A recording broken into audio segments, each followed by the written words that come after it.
All right, we're going to have a special show tonight. We're going to talk a lot of physics. Well, not really, because when it comes to physics, we're talking about Rashad Richey, okay? So we have to put the word physics in quotation marks. But at any rate, he gave a speech at the National Society of Black Physicists that, oh boy, it's pretty bad. But at any rate, I have a co host on here tonight who has fed me a lot of information about it, including that video. So I'm so thankful for you to helping me get all this stuff together. But it was he who sent me the video of Rashad Richey speaking at this event. But why don't you go ahead and introduce yourself? Hi, yeah, I'm a fake PhD investigator on Twitter, and I look at people's questionable degrees. And I've written a number of articles on Substack, and what I like to do is follow up after a while. Hey, what are these people still doing? And so Google Rashad Richey, and that video came up. He keeps you busy, doesn't he? Well, we kind of knew that he had attended that event and that he had given some type of keynote speech. They just didn't have the video for it. Mhm. Yeah, well, we did. But okay, so I got to give you some backdrop on this. Rashad Richey is a member of the National Association of Black Physicists. Obviously, they don't vet their memberships very carefully. And I will say it, and we're going to see it here, he has no understanding of physics. He has never completed, as far as I can tell, even an introductory course in it. Despite his claims, but he did join this membership. He gave them the fee that they wanted, and they invited him to be the keynote speaker at a luncheon for their annual conference.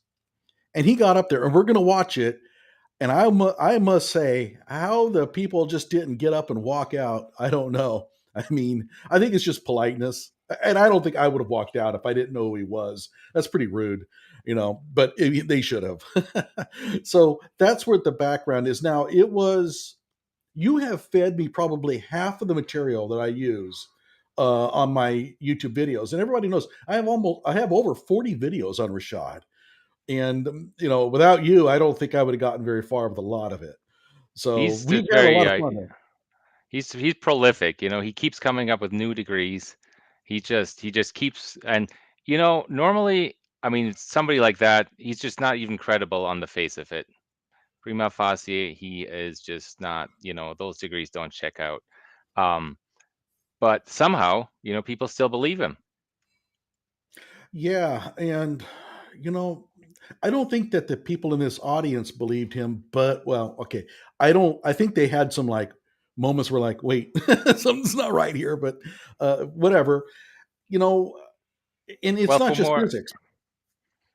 yeah, Go for ahead. more background, I mean, this talk happened in November, and you contacted the Society of Black Physicists, right? Right. And they let them know, and they responded. What did they say? Basically, it was like, whoa, that's rather interesting. Didn't know this. And the guy also said that he was also an investigator of scientific fraud. And he sent me some links about some of his work he did. And that's the last I ever heard from him. And then afterwards, they published this luncheon speech on the society webpage. Man, that takes balls. Oh That yeah, takes and balls. so they knew about this, and they still published this video unedited. But what they did is which they haven't done for any of their other videos, they disabled the comments. Well, that was smart because they knew who was going to be coming after them, both of us, right? Uh, Yeah. Okay. So the first thing I would do is let's go through just what I always do. Let's go to his LinkedIn page and just update everybody on what he's been saying there lately. So give me 1 second here, and oh, I got to check one thing here before I do. Okay, we're good. All right. I hope everybody can see that. Okay. This is Rashad Richey's LinkedIn page, as you can see at the top. He's got the black lie matter, I guess. And you can see that also a JD, PhD, EDD, MBA, LLM. Man, you think this guy's got to be the smartest man around. Well, not exactly. But one thing that's new is he claims to have a peer reviewed published research article on quantum physics.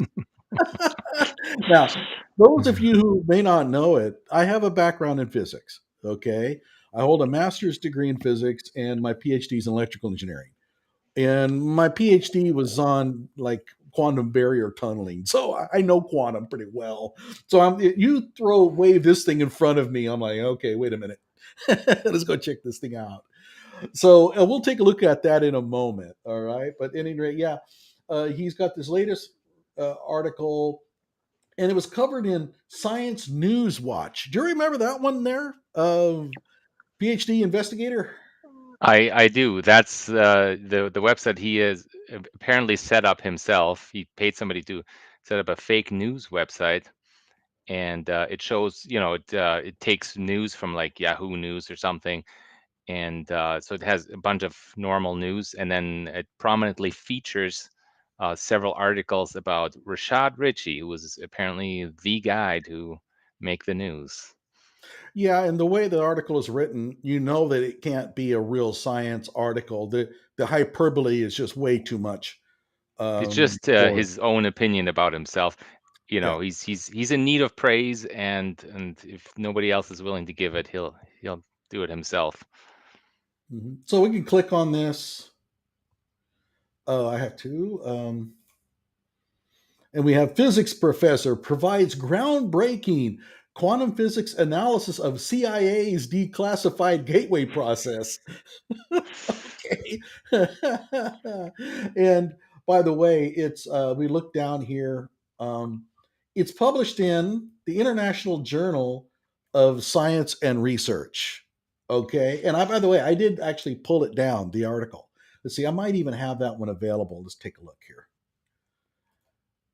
Oops, I shouldn't have done that. Let's see here. Yeah, I think that's it. Yep. So here it is, Ali Rashad, and he hyphenates his name as Ali Rashad, which is really strange. And he got it from where? The University of Pacific. Okay, now I know a lot of you are thinking, oh, that's the University of the Pacific. Man, that is a great university out of California. And you'd be right, but that's not what he's referring to. Um, the actual name of this university is Universidad del Pacifico, and it translates to University of Pacific, but he doesn't want to use the Spanish name for the university because then it gives it away. But here's a problem: the actual university is called Universidad del Pacifico. It's not University of Pacific. You cannot call it University of Pacific in an article because that's not its name. So he's already committed a major sin. Notice there's also no department listed. Department of Physics, Department of Neuroscience, what, right? It's just the university.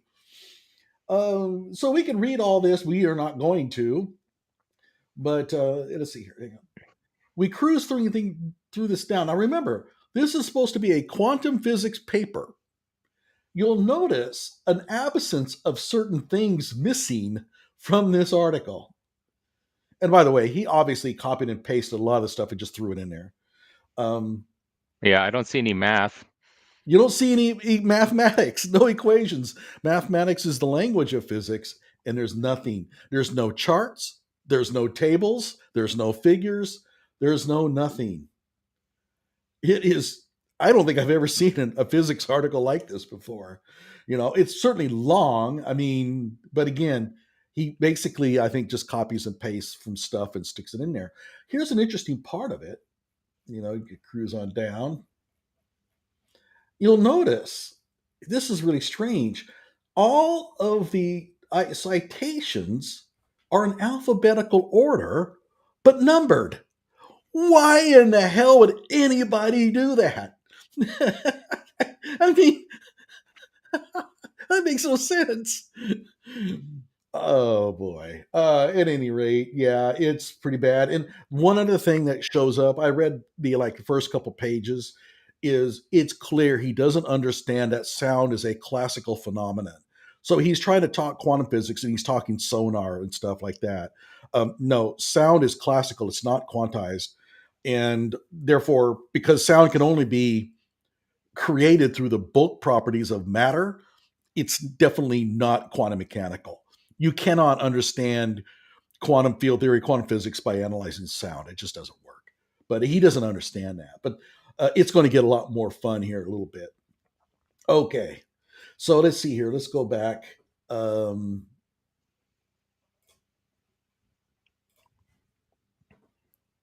and we'll get to the video in a minute, guys. I know that you're wondering, oh, I want to see the speech, but you will. You will. So we can cruise on down and, oops. Okay. Let's see here.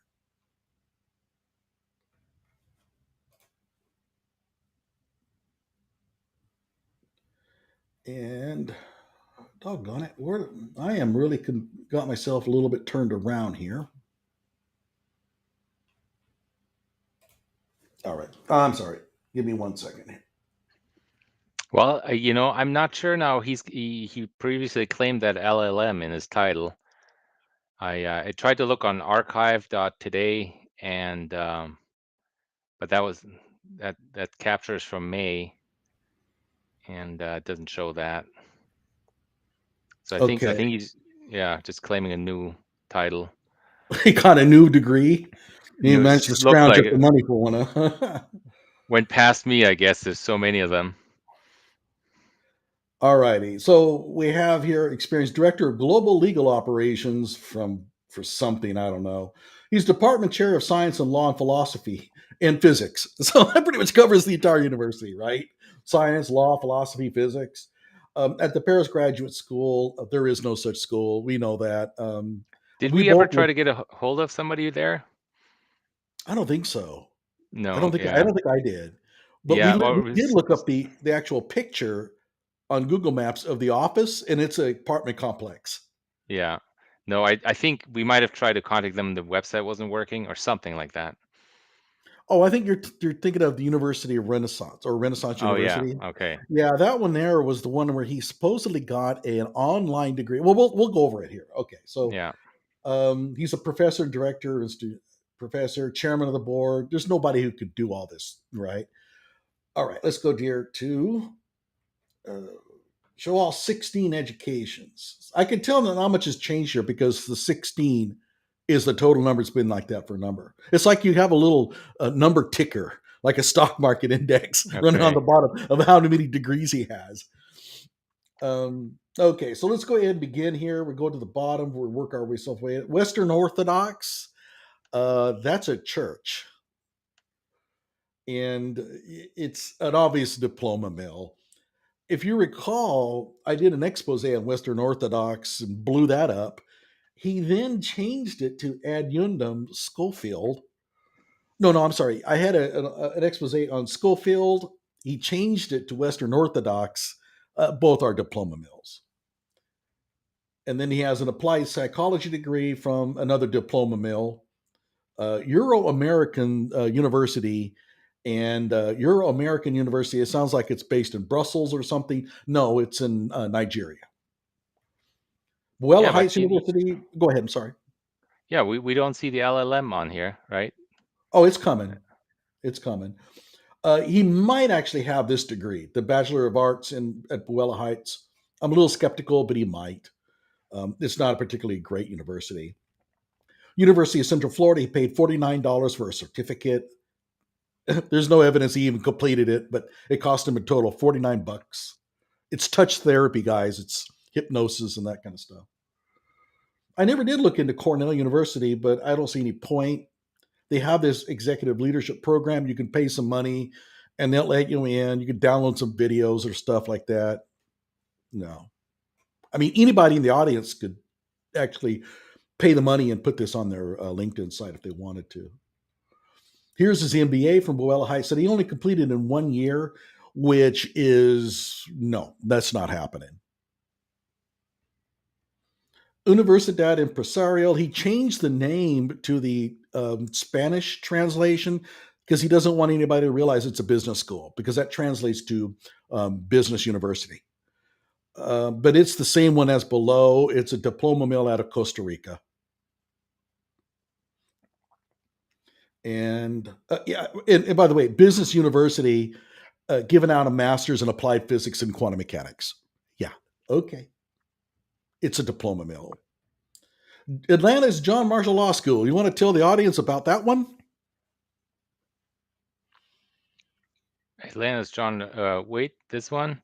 Um, John Marshall Law School. Oh, what did we find out? I forget now. He got thrown out. Oh, that's right. Yeah, he got thrown out. Yeah, that was the one where he got kicked out because presumably he didn't attend.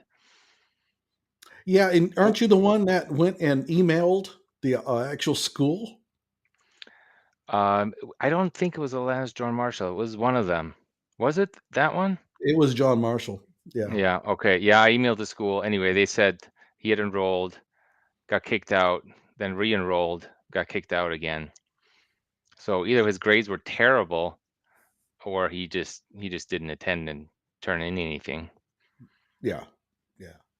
But what's crazy is he says Juris Doctor, law degree, law. He didn't even make it through the first semester. Yeah, it's That just takes balls. you know what like I mean we're making fun of him and this is funny, but for a lot of people this is real and they are actually they're applauding him for it and I mean he has these connections with people, right? Some Mhm. people believe him, some people take this seriously. um it just they don't Nobody looks into this kind of stuff, right?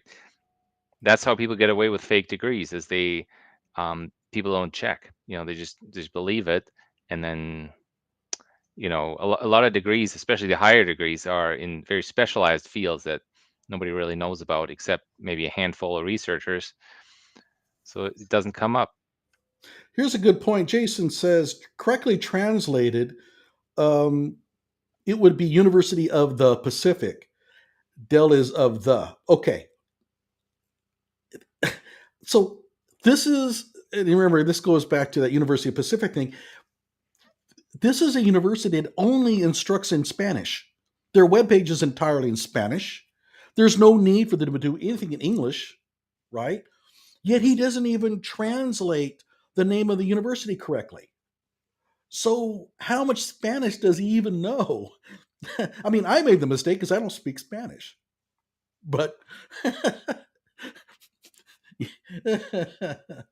a correct translate is the same as the California Union. But see, he doesn't want to. Okay, there's the other possibility. He doesn't want to translate to University of the Pacific because that's blatantly bad. I mean, that's blatant. Um, Not that he's above that, but that takes balls, man, to do that. Okay, thank you for pointing that out. PhD at the University of a Business University of Costa Rica, and yeah, a diploma mill that has no business giving out PhDs. You don't go to a business university to get a PhD in international policy contextualized through religious origins. Okay. Here is the deal. Duke University. He claims that he got it at University of Pacific. And he couldn't, he says here, he couldn't link University of Pacific because it's not in the database from LinkedIn. So he couldn't select it. So he sticks it under Duke University. I Oh, mean, we know why now, right? In the video he says that I think his introduction, when he was introduced to the talk, there was something about that he took some type of class, some type of not a degree program, just some type of paid class that at Duke. So he's got, who oh, knows if he attended, but he paid for it, I guess. okay. So, Yeah. it could be, some type of, continuing education credit or I don't know what, but Oh, apparently I mean, you that's what it, certainly cannot be placing the logo of a university on your LinkedIn page for that. absolutely not. MIT, he claims he completed 43 courses in quantum field theory and all that. I did a video on this. These are lectures that have been recorded and placed online. So anybody who wants to watch a lecture on quantum field theory can download one and watch it. But you don't learn physics that way. To learn physics, you have to do physics. You have to have homework. You have to have exams. And I know everybody's saying, "Oh, that's the old way." No, I mean, this is an extraordinarily difficult subject, and you're just not going to learn it by just sitting down and watching YouTube. But he doesn't have to turn in anything. He doesn't get any kind of certificate for it. There's no evidence that he ever watched a single one. It's certainly nowhere near a replacement for an undergraduate degree or even a course.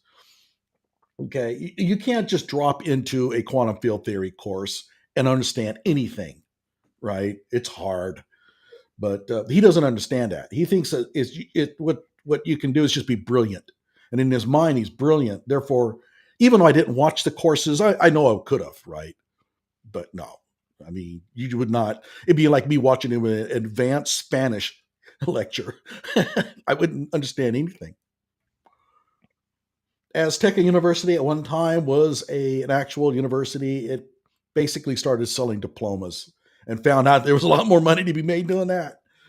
Uh, by the way, you'll notice these are all PhDs and master's degrees. The real money in diploma mills is in the advanced degrees, not undergraduate degrees. So that's why you don't see hardly any bachelor's degrees in here.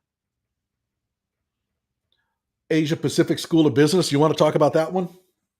Oh yeah, yeah. That's doesn't really exist, or maybe it did at one point as a diploma mill, but you can't get a hold of anybody. And I think there's a Chinese dean, something like that. When they they were in Singapore, right? That's a Yeah, it's school in that was Singapore. supposedly in Singapore. Their website displayed pictures of I think in New York University, Syracuse University. Yeah, they stole their pictures from the website of this Syracuse University, put it on their website, and said, "Hey, we're a real school." Just one second here. This is from Chris Harding, who has been doing his own investigations on the side. I did invite you to come on tonight, Chris. If you cannot do it tonight, then we can do it some other time because this won't be the last. But I did invite Chris to come on tonight. Maybe he doesn't have the tech or doesn't have the time. But he does have an interesting comment here. The Asia Pacific School of Business is no longer claiming to have the Institute for Photonics and Advanced Sensing because they probably got a threatening letter because the IPAS is housed at the University of Adelaide. It's not at Asia Pacific School of Business. To claim that it was probably rankled some people. And he said, "Hey, cease and desist." So at any rate, yeah, Rashad Richey was supposed to have been anointed into this institute because of his greatness in physics. Okay, again, the guy can lie like nobody else. Yeah, there's a Science News Watch article about his degrees from there and his accolades that he collected. Oh, okay. Wait a minute. Chris Harding says they took the Oh, website down after I contacted the real IPAS at the University of Adelaide. Well, I did as well, but obviously they listen to you more than they do me. So good going. Good going. I'm wondering if he's still claiming stuff on his LinkedIn page. I'll check it out later. I don't want to do any deep dives tonight. We've got to get going here. Okay, let's see here. At any rate, yeah. At one time, that was supposed to be a PhD in physics. He changed it to cognitive psychology. Like, okay. Birmingham School of Law. Oh boy, he got all excited. He's going to get his Juris Doctor from this Birmingham School of Law on not LinkedIn, sorry, Twitter. He has, you know, he's tweeting out how apprehensive he is about the upcoming exams. People were saying, "Hey, go in there and do it." There's only a few weeks left before he finishes up. And then the next thing you know, he's completing his JD at Renaissance instead, which he didn't spell correctly. And like and as I pointed out, nothing that he's going to, because Renaissance University is in Nigeria. So nothing that he learned no courses he took at the Birmingham School of Law is going to matriculate to Renaissance, because completely different laws, completely different court procedures, everything. Yet they gave him his Juris Doctorate within the semester. It's like, oh my God. Oh my God. Anything you want to comment on that one? Well, I think we did some research and looked into this Birmingham School of Law. Um, I don't think there are later. I don't know. Somewhere in here, he claims that something qualified him to take the bar exam. Oh yeah, I and th down here at the I bottom. think you can. Yeah, we found out that you can take the bar exam. Like the there isn't much of a um, of a deterrent to take the bar exam. You just don't normally pass. And the Birmingham School of Law has, one of the lowest passing rates for the Bar Association.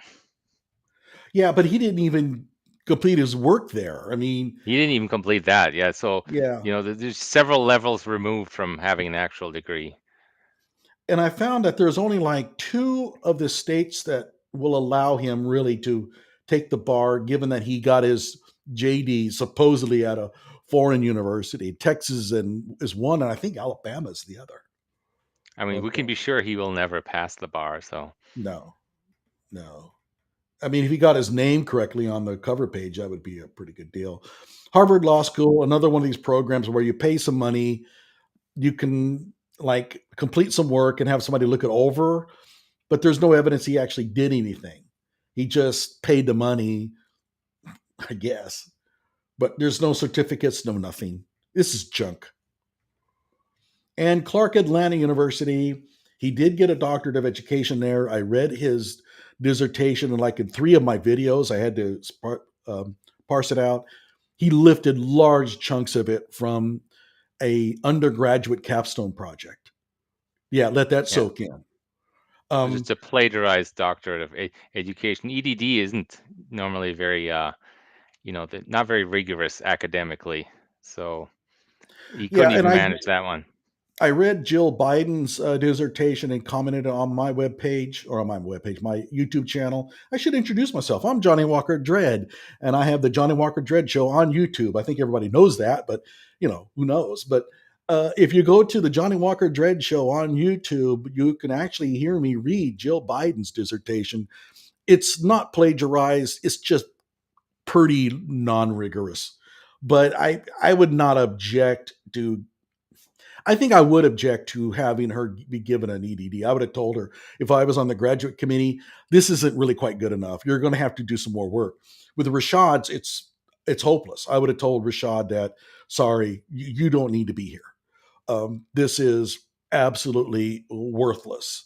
But again, there's this sort of like network of these people that hang out with Clark Atlanta and uh, Boella Heights and them that seem to kind of work together to give each other these fake degrees. And I have a feeling that that was what happened with Rashad here. I seriously doubt that he completed any coursework at Clark Atlanta. Oh yeah, Well, we looked into that Clark Atlanta.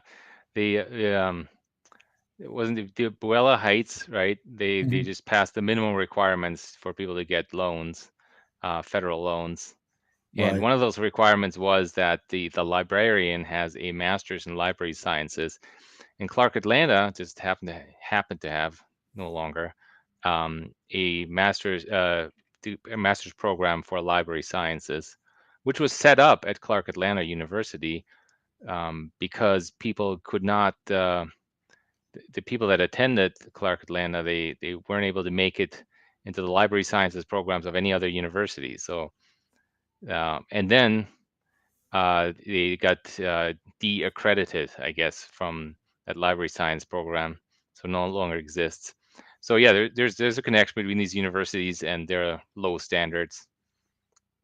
Yeah, and I think that Clark Atlanta was not even accredited from the Bar Association until like real recently, if I recall. It's people were getting their Juris Doctorates there, but I don't know what the implications of that are. But at any rate, I think that Clark Atlanta was struggling. I ought to be careful. I mean, I don't want to, defame universities unnecessarily. I should check that, but I thought that there was something like that on the order of it. Okay, let's see here. I want to check and see if there's anything I'm missing. Let's get to the video. Yeah, I'm looking Yeah. forward to it. All right, here we go. Everybody in the audience is going, yeah, listen to the man, Johnny. Okay, let's see.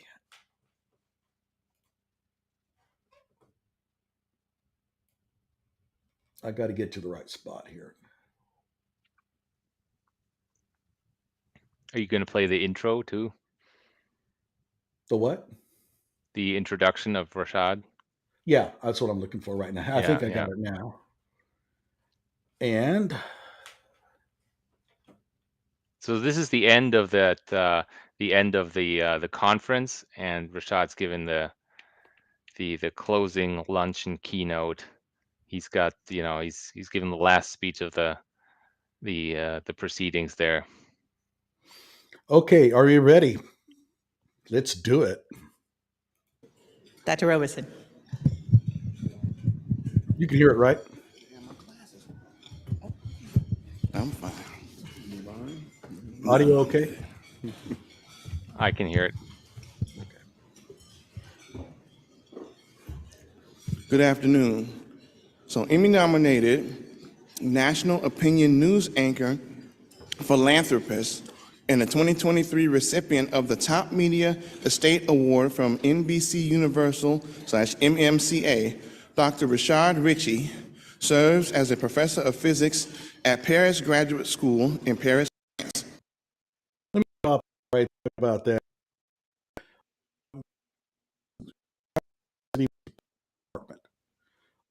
He certainly is not a professor of physics. By the way, he was supposedly getting his PhD in physics at the Paris Graduate School at the time when he was a professor there.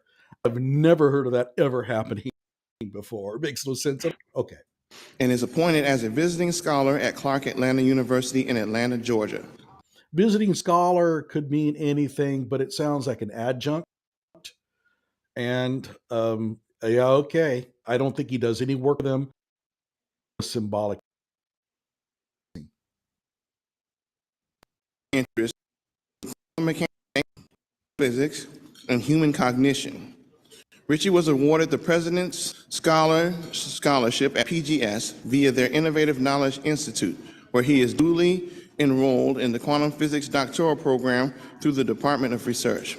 Richey's research analyzes interactions between human cognition and quantum elements, including sound frequencies.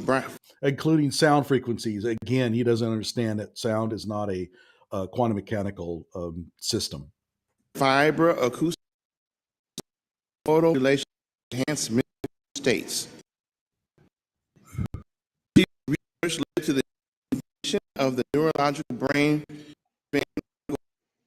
device, which yielded significant case study results, including brain plasticity and neural region may be achievable through exacting non-processes. His brain device was granted provisional status by the United trademark and has been approved for medical clinical trial by the West Cascade. A note. You want to say anything on that? Oh, sorry. The I was just patent? looking at West? the patent. Oh, I yeah. should- He doesn't have a patent. It's interesting that he's claiming that. I think we looked into some of the actual science in this. Yeah. Okay. So it goes. There is a provisional patent application. It allows you to claim that you're going for a patent, but to your spot. That way, in case somebody comes along with your idea before you put a full patent, you can make some claim on it. There's Oh, yeah, no that's such right. as a patent. So you have a provisional patent. Yeah. So it costs $75. You can you can claim anything. You can submit anything for $75 and then claim that in his case, falsely claim that he's a provisional patent. Yeah.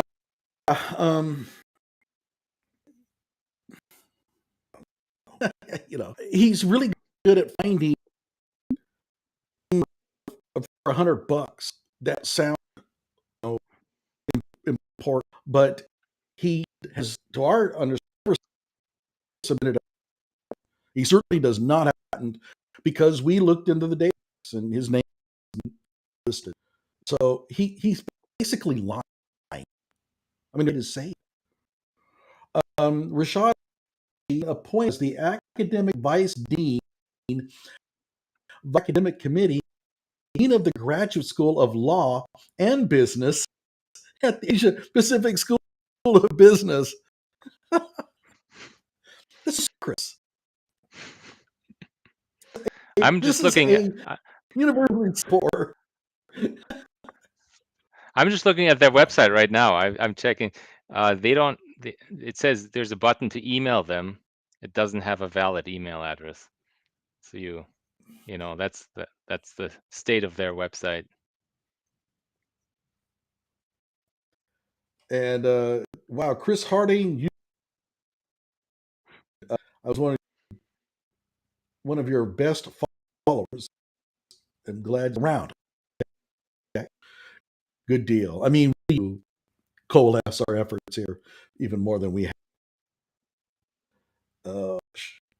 Okay, so let's get on back here and listen to Fluff.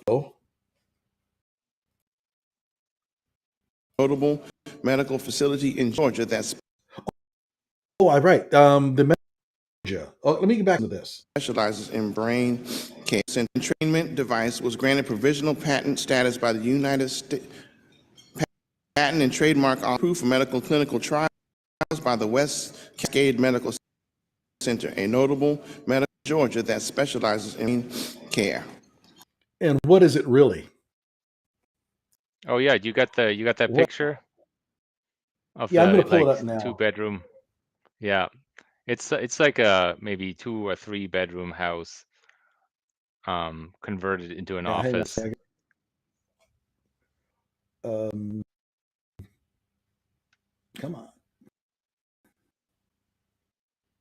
It's not the West. It's not the West Cascade Center.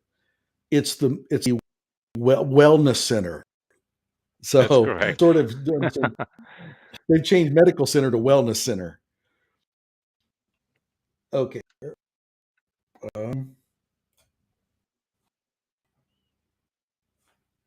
So here it is. It's the Wellness Center, and what do they do? Oops. Diagnostic testing, bodily injury, functional health, and wellness, increase well-being. There's nothing neuroscientific about anything here. Look at the actual facility. It's going to go to. Now this is going to be because remember, this is the place where he's doing his actual case studies or experiment. Got to be a giant. I apologize for not having it together. That's right. The case studies that have been approved by who knows who. Okay. 1 second. Okay. That gives me an idea, actually, while you're looking for that. If he has approval for, medical testing on humans, there'll be an institutional review board that would have to approve that. From which right? Right.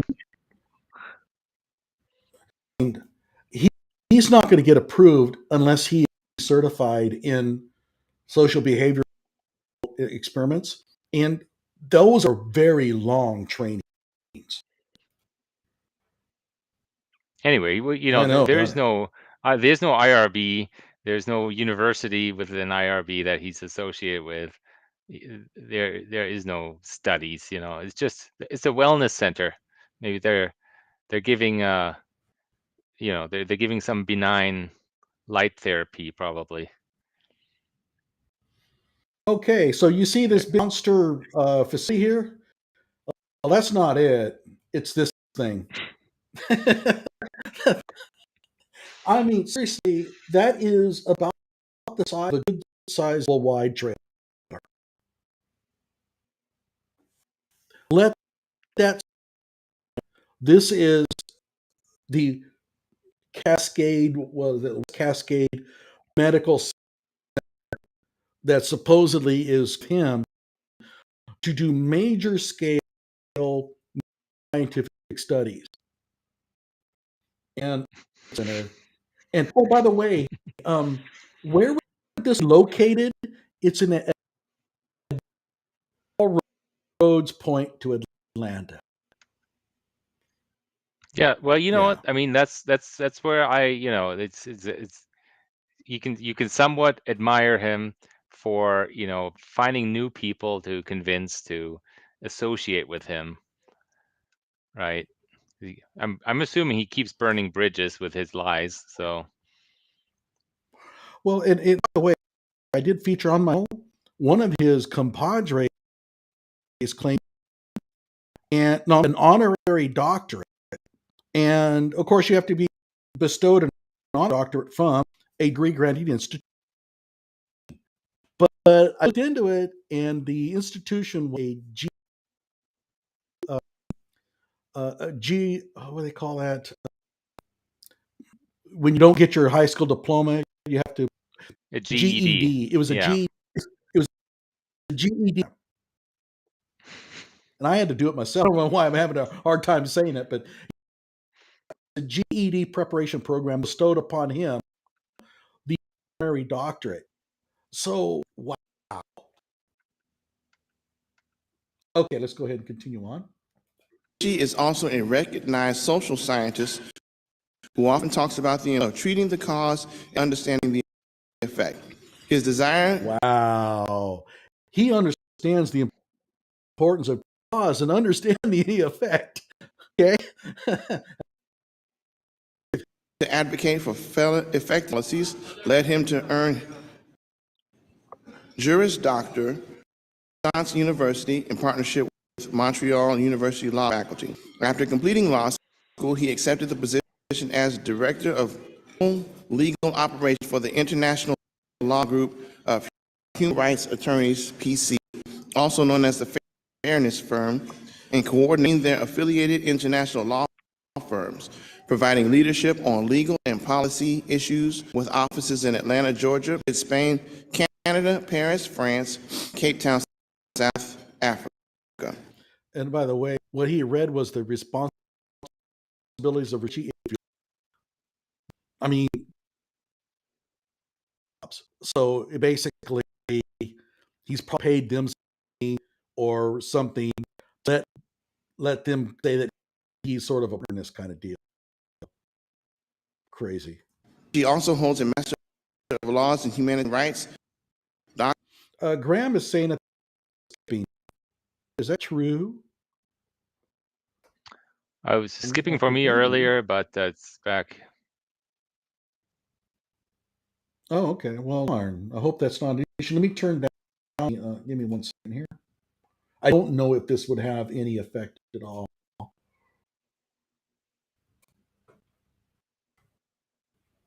I doubt that'll thing, but so okay. Doctor of Law, International Immigration and Law, and World Economics at Tech University, accepted into the Harvard Law Specialty Execution Education Program. Richey is a published researcher and author with his latest book, in Mastery of Physics, Vibratory Frequency, and Geomancies, an overview of complex situations, quickly becoming an Amazon best-selling physics journal publication. You've got to be kidding me. So he's saying, yeah, I love that one. I mean, like, first of all, his latest book, he's only got one. So latest. But he claims it's the number one book. It's not even in the top 500. Let's just give some background to this. Yeah, you explained it, right? It's a 36-page book.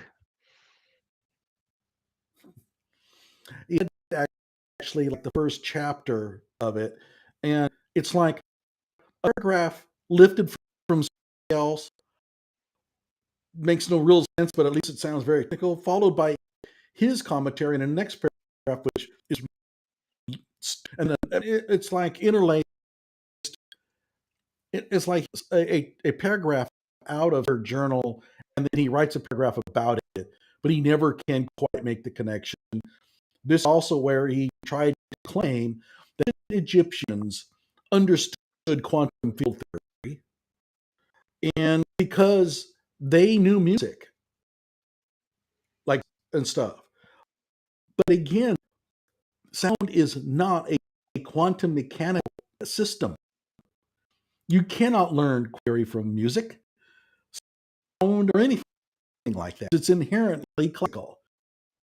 But he doesn't know that because he thinks light has waves, light is quantum mechanical, sound must be quantum mechanical. It's not. Oh my God. Read the first chapter of his book on Amazon, Your IQ Plummet by the Minute. Okay, the fanboy message is the one who introduced me to Johnny Walker Trade. Hey, thanks, Chris. Love the channel. Excellent. Name and a voice of a radio DJ. I used to be a DJ. I was a reggae DJ. Dub, big on dub syndicate. You know, entire. So if you know reggae, you'll know on your sound. And I was really, and that's where the Johnny name. Okay, so yeah, I do. Be honest, I don't a particularly good speaker. I do like the compliment though. There is a constant dropping out though. We'll just have to I've dropped down the difference, but I've dropped down the rate. Another, let me. I don't know if this would work. I actually downloaded and the entire video on my system, but I don't hear it. The question I have is the echo bad enough to where I really need that? Because I can whack at it.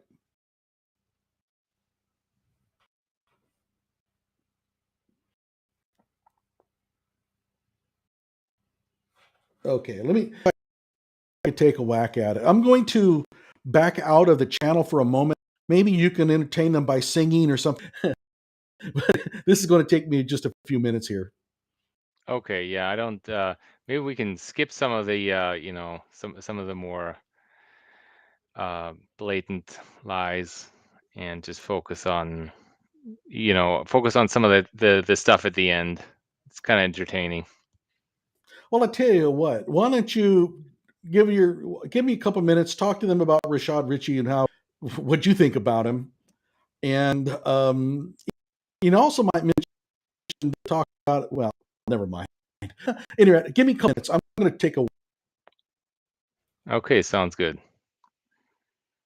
So Rashad, yeah, that's not normally a guy I would focus on because he's just he just doesn't really, none of his stuff checks out.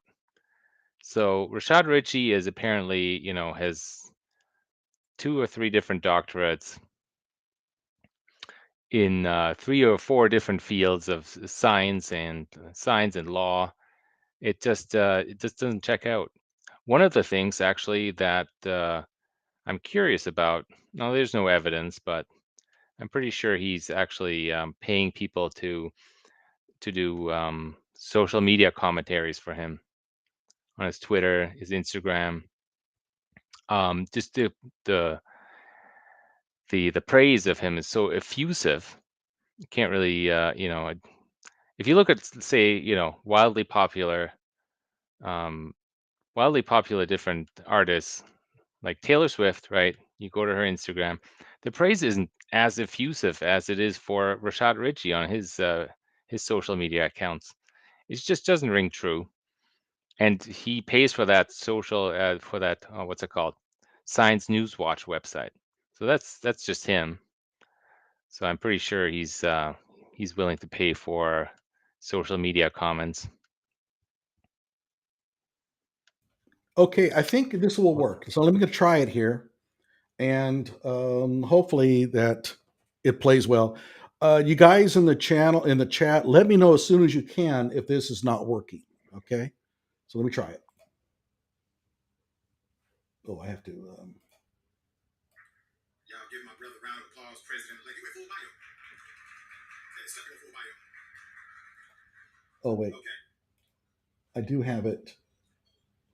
I want to talk about the physics of our interconnectedness. The physics of our interconnectedness. Is that doing okay? Let's see here. I know one more thing I want to try to do is. Ooh, I don't know if I want to do that. I'm going to try to. I want to first. No, that's not going to work. So I actually recorded this at a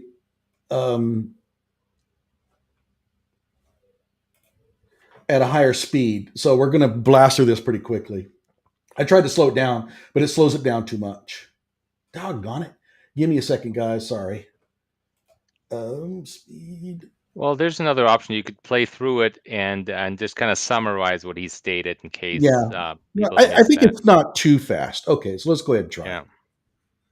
So thank you to Dr. Watt, to the entire board, and to every member, to all of the students. I just want us to give each other a collective round of applause. By the way, this is called dragging. He's not prepared and he's trying to stall. So I tell you what, everybody, let's all give each other a round of applause here. Okay.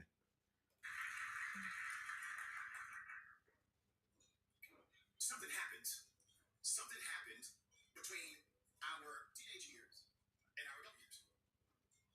The number one and number two subject for 13 and 17-year-olds is math and science. That's based on youth Gallup polling, and that number is consistent regardless of what polling agency you source. Okay, just to let me stop here for a moment. He's talking about 13 through 17-year-olds need to motivate them. This has been bandied around for 30, 40 years. This is not novel to get up there and talk about how we need to encourage youngsters to get involved in science. This is old hat. And again, if I'm not prepared, this is kind of what I would say. So, what happens between that number and the reflection in higher education? Because in higher education, that number is not reflected. There's a disconnect. And I want to talk about that disconnect because I believe that disconnect can be remedied through direct programs, those that are involved in STEM outreach, programmatic models, mentorship, direct recruitment, demystifying some of the very tangible concerns. I'm going to stop. Somebody was complaining about the sound volume, but I have it on 100. There's nothing I can do if it's quiet. That relates to math and science and higher education.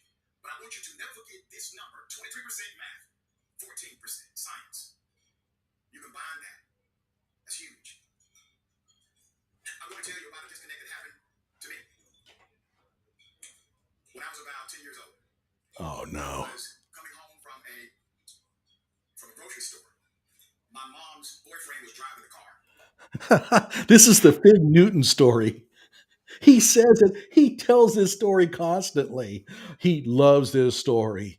And the last time he was talking about leadership, no matter what the topic is, he's going to find a way to get this story fitted in there, right? I And here mean, he's this is talking about physics. yeah. This is a physics conference. These people must be very confused. Right, right. Oh my god! And by the way, I'll point it out. The story is probably fabricated. And he had groceries in the backseat like any kid in the backseat of a car with food. I started running through it. And he got upset. He got so upset that this man decided to pull his car over, open the back seat, and he took his right hand and he punched me in the face. To this moment, the most vivid memory to me is not his fist. The most vivid memory to me is what happened in between his blows. Me looking up at my mother, saying, "Mama, don't let this man hit me again." Yeah, this is real physics related. So after he finished, he threw me back in the car. We drove about 3 blocks to the home. And I remember plotting in my mind, I said, okay, as soon as I get out of this car, I'm going to mess him up. 2-year-old, I'm too small to do anything. I'm really hurt and heartbroken, just can't admit it. My anger is reflective of my disappointment. And so as soon as he pulls up before the car can even stop, I jump out of the car. I run into the house. I lock all the doors. I close all the windows, lock them. I have a busted lip. I have 2 black eyes that's swollen almost shut. And I call 911. But when I called 911, I was so uncontrollable in my emotions at that time that I could not get out what I was experiencing to the operator. I'm 10 years later. The operator said, "Son, you got to calm down. You got to calm down so I can understand what you're going through, what's happening." Of what use is all this detail? This is a physics conference. I was able to articulate somewhat of what happened. This in a car. Now the one operator did not want me to answer the door. Now the one operator said, "Stay on this phone with me until the officer arrives." I felt somewhat safe. Staying on the phone with that one operator. I didn't know that day would transform my entire life. You see, my favorite subject was science. I was involved in all of the elementary science programs going around the country. Loved it. I had science projects inside my home. But that day changed everything. When the police arrived, I put my ear to the door in order to hear what the officer was saying. And I remember the officer said, "To the man who had just beat me," this quote, "Mr. Commissioner, what seems to be the problem?" I didn't know the man was an elected official. Had no idea. I was 10 years old. I didn't really know what commissioner meant. Had no idea. I was 10 years old. But I knew it meant he was not going to go to jail. Yeah, this is a social justice talk here, right? About power of police and all that at a physics conference. Well, I think I know what he's doing. He's he's embellishing the introduction and various parts to keep the actual physics part short enough that he can BS his way through it. Yeah, he's stalling, right? And this is what I would do if I didn't realize I was going to be giving a speech that day, and I didn't care if the audience hated me. I would probably get up there and do the same kind of thing. But yeah, this is pretty bad. By the way, there's something a lot of people that you have to know about him. Um, the the parent that dude, kind of a boyfriend of his mother, who beat the living crap out of him and who is responsible for him being taken out of his home, he has better things to say about him than the white police officer that showed up to investigate. Think about that. Yeah, okay. For beating me. The officer proceeded to knock on the door and told me if I did not open, I would be arrested. And so, with my eyes damn near closed, because the swelling had become so extreme, and a busted lip with blood coming down my chin, I opened that door, and the officer left. I went into my room. I couldn't sleep. Probably fell asleep around 4 a.m. I woke up at about 5:30 a.m. My bus for the next day did not come until roughly 7:50. I just wanted to get out of the house. And that's what I did. I washed my face, swelling had gone down a little bit. I was able to wash the blood away, put on clothes, and I left. I went to school that day. I was a rough kid. So nobody really questioned, well, why is he so banged up? Well, that's Rashad. He does things. He gets banged up sometimes. Nobody questioned it. I went to school. I went through the day. I got on the butt. I'm a tough guy. That's what he's saying. Yeah, that's Rashad, man. He's always getting in fights. This is street cred. To come home. And I remember thinking to myself, as any kid, children have the ability to forgive so quickly. And I said, I must have done something wrong. I must have done something that made this man do this to me. I know what I'll do. I will apologize. As soon as I see him, I will apologize to him. I will apologize to my mom. And everything's going to be okay because, you see, as much as I hate to admit it, I had love for this man. My father wasn't in the household. He took some interest in it. And I just wanted the peace to be restored. So I get to my home with this new plan of reunification. to the front door like always, and my key didn't work. Not a big deal. Sometimes the key would get jammed. And so I went to the back door. I bypassed large black trash bags on my way. Didn't pay attention to it. I utilized my back door key. For the first time, my back door key did not work. I'm confused. I go back to the front of the home. When I go to the front of the home, there's a van that pulls up, and this very remarkable, nurturing, sweet woman says, "I am so sorry. I was supposed to be earlier." And I remember saying, "What is wrong? Where's my mother?" And somebody talked to me, tell me what's happening. She said, "I can't tell you until you get in the van." I hurried into the van. I got into the van because I believed that something was wrong with my mother. So I get into the van. There are two other individuals in this van. They proceeded to tell me this very complex scenario that I couldn't quite grasp. This complex scenario would be a physics problem, right? Please tell us a physics problem or something. Keep in mind, this has been sped up. He's been droning for about 15 minutes so far, and the audience has not heard anything related to physics. Oh, one more thing I was going to mention. So I looked at some of the other talks on the website of that society, some of the talks that occurred at the same conference, and looked at the introductions of the speakers. So the introduction, even of the more famous speakers, are much shorter than his introduction. So he gets introduced with his lengthy 5-minute introduction that lists everything he wants people to know about him, true or not. And but the people with the real degrees, they just have these modest short introductions at the same conference. Yeah, I mean, if they're going to be employed by some newspaper, or they're not going to mention that kind of stuff, you know. Yeah. And by the way, didn't he say, "Boy, you went through the full bio there," and you think, Rashad, you're the one that handed the guy the actual introduction sheet. He's reading what you gave him. So Yeah, he's like, oh yeah, oh you went full bio, huh? Like surprised as if he didn't know that was gonna come. do you sense a Daryl Brooks kind of, personality in this guy? Whatever. Let's go ahead and move on here, unless you have something else you want to say. No, go ahead. That I was now called a ward of the state. I was given up for adoption. I learned later that the paperwork had actually started prior to that day. Okay, I'm going to call bullshit on this. If you're giving up a kid, he was supposedly 10, to adoption, you're not going to change the locks in your house. You're just going to take his key from him. And by the way, I don't think they would even have done that. If he really was taken from the household and they changed the locks, he must have done something really bad. Or this story is completely fabricated.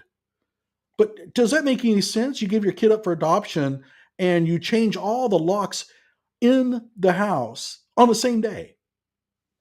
Yeah, And well, I think it's relevant, only the story isn't really relevant. The only thing that's relevant is that he keeps exaggerating in any context. He keeps making up facts in any context, whether it be academic or personal.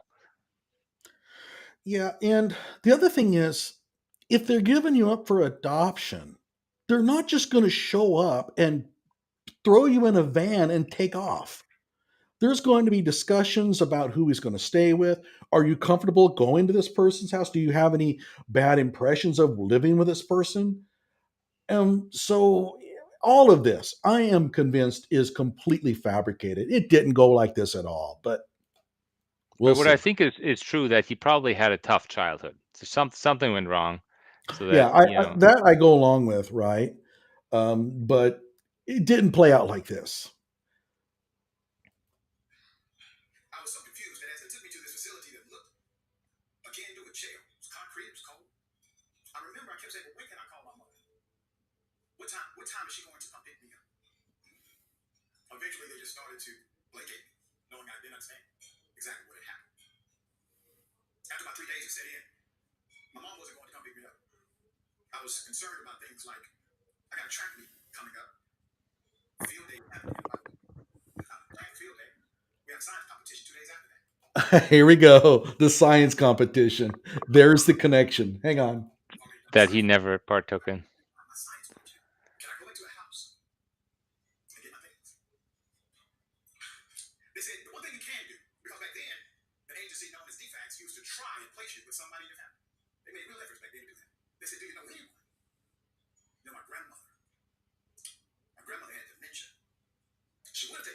She had dementia, and what's his research on? It's supposedly the quantum mechanics or quantum physics of dementia. There is this connection. He didn't mention dementia before, but now he's doing it. Oh my God.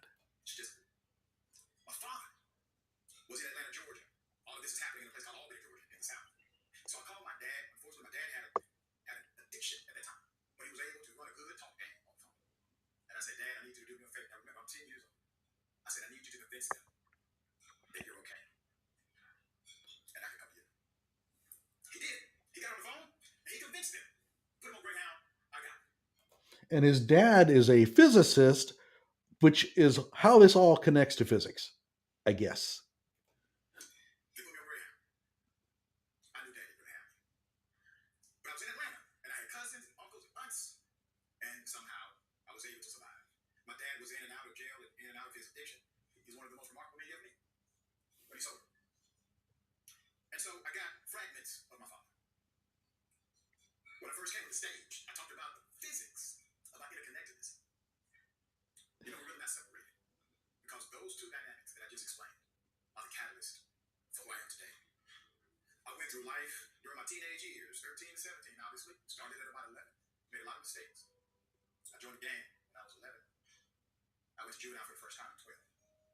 This is street cred.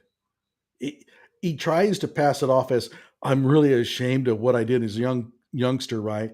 But he's playing this thing out. This is street cred. Unfortunately, Rashad, this is the wrong audience for this. These are physicists in the audience. These are scholars. They have publications. They have done real physics. You're trying to brag to the wrong group, but Yeah, I checked out the sorry. people there, and like the people that were at the conference, and they just seem like normal people, normal scientists, and they just happen to be black. And Rashad here really stands out. And I will point out a little bit later where he seems to be unable to imagine in his mind a black brother, as he calls them, being a physicist.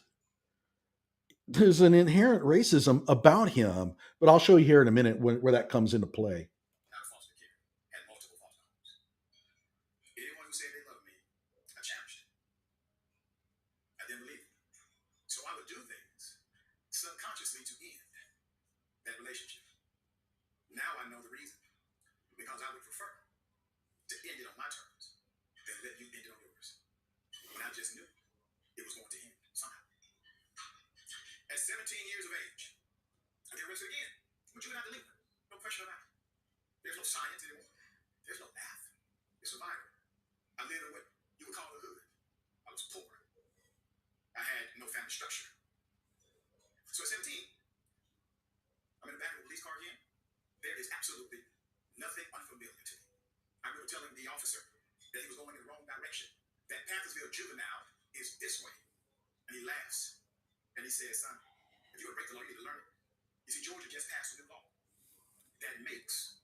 That they complete physics projects, right?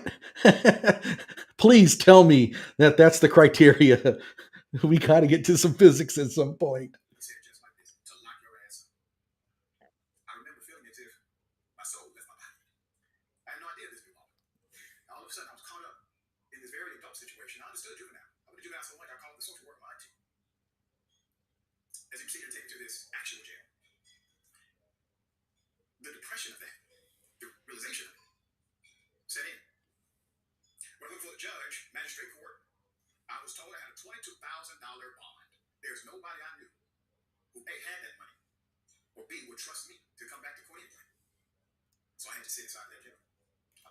Again, okay, why are you telling us this?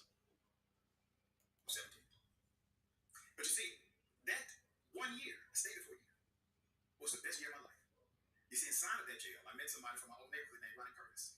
Ronnie's name on the street was Psycho, but inside he was Ronnie.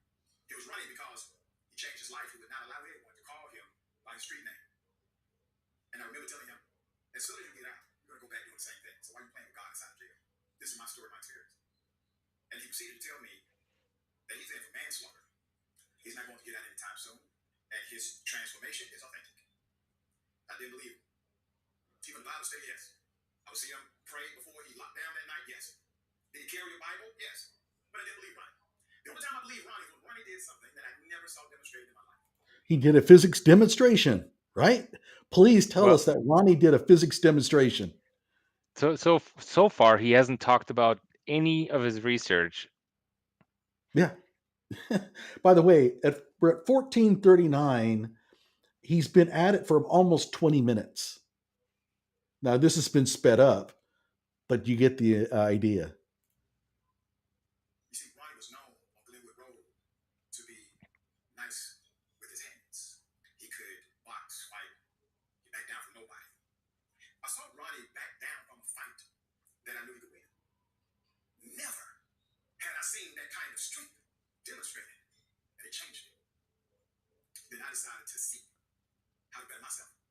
I decided to understand what kind of strength does a man have to walk away from a fight that he knows he can win because he has grace and forgiveness for the person who challenged him. And so I too changed my life inside of that facility. Now, I never bargained. What he doesn't tell you is Ronnie was in there for manslaughter. So he obviously didn't always use grace and forgiveness when it came to his challengers. With God, just out of my character. I never said, God, you let me out. I'm going to do A, B, and C. Couldn't imagine myself doing that. But I did say this. I said, God, every man you send to me, I will be to them what Ronnie Purvis was to me. I assumed I was going to be in there for 22 years. On Christmas Eve, a guard said on the loudspeaker, Richie, pack it up. This is on Christmas Eve. Everybody in the dorm said, leave this kid alone. It's Christmas Eve. You know why they said leave him alone? Because guards would play with you on holidays. Then you pack all your belongings. And you're happy hugging people saying, I'll call you when I get out. I accept your call when I get out. And then the guard would say, no, I'm just playing with you. Well, the guard said, no, I'm not playing. This is actually real. Somebody posted his bond. Who would post my bond Christmas Eve? So the physics professor at the local university, which started your physics career, right? Please tell us it was the physics professor. being processed out, I remember asking every single person I came in contact with, who posted my bond? It's America. There is a woman named Abby Power, one of my foster parents. And she said she heard I was in jail. And God would let her sleep until she bonded me out. This woman did not know about any transformation. Was not aware of anything internally with me. But she decided to put up $22,000. I go to her home, thankful, grateful. I woke up on Christmas morning. I did not have a gift, but I had the greatest gift of all. I had my freedom. I had my mind back. So I want you to remember some key dynamics here. Number one, the physics of our interconnectedness. Number two, What physics of interconnectedness? We haven't heard anything about it yet. Okay. I could not go to my grandmother because she had dementia. Number three, the criminal justice system created a policy that adversely impacted children like myself. Remember those points. Quantum phantasmagoria effect is a theoretical framework I came up with during my master's program in applied physics and quantum mechanics. So how did I get to this place of even being able to go to a physics program? Well, that happened because when I was out of jail at 18, the district attorney, the DA of DeKalb County, J. Tom Morgan, he didn't like that law. Oh, he hated that state law. He said, I cannot change that state law, but here's what I can do. Anyone who is 17 years old, if you offend this jurisdiction, you will get an automatic conviction. You will not have a felony conviction in this county. Can you pause it? Sure. Yeah. So, he's not talking about the slide. He's presenting this slide on his phantasmagoria effect, and he's not even talking about it. Well, he will in a minute here, but these are, even if you read the slide, none of this makes sense. These are actual scientists sitting in the audience. They have questions about specifics, not, we perceive less than 1% of the light spectrum on Earth. That's not a revelation to them. And I'm going to talk a lot about that. The fact that he's badly misjudged his audience because he tries to present stuff as if it's illuminating when you would have learned it in your freshman level courses. And that's just really sad that he has such a, well, I'll talk about it a little bit more later, but I can kind of read. I don't think he reads it, so I can read it. By the way, I always thought it was Phantasmagoria. The Damned's album, Phantasmagoria, is one of my favorite albums of all time. But okay. A scene of optical illusions, constantly shifting complex succession of things, real or imagined. We perceive less than 1% of the light spectrum on Earth. So what? When we connect with others, the part we see is the illusion. No, the part we don't see is the reality that governs the illusion. That makes no sense. The part we see is reality. It's not like the visible light spectrum is fake. When I He he doesn't seem to understand electromagnetic radiation, what it no, boils down to. he really doesn't. Yeah. Humans are naturally attuned to perceive less than 1%. Okay, we'll repeat the same thing, which means that the majority of what exists in this spectrum remains unseen to us. I know, you've already just said that. Um, this aspect of the theory, that's not a theory, highlights the notion that our perception and conscious awareness of reality are inherently limited. Yeah. In other words, because we can't see infrared with our eyes, that there is a infrared spectrum out there that exists that we don't know about unless we, use special instruments. There's nothing at all, even the slightest bit, okay, hang on. Let's see here. We are only able to comprehend and interact with a small fraction of what is actually present in the vastness of this electromagnetic spectrum. We know. You've already said it 3 times.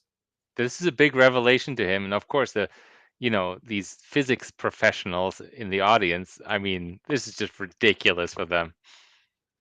The limitation presented raises questions about what lies beyond our perception and how our understanding of reality might be expanded if we were able to perceive a broader range of light frequencies. Okay, so yes, if our eyeballs were somehow altered to where we could pick up infrared and, going on the other side, the ultraviolet and x-ray and all that, yeah, the world would look a lot differently. I agree. Nothing about that is even remotely profound at all. That's how stupid this is. Anything before we move on?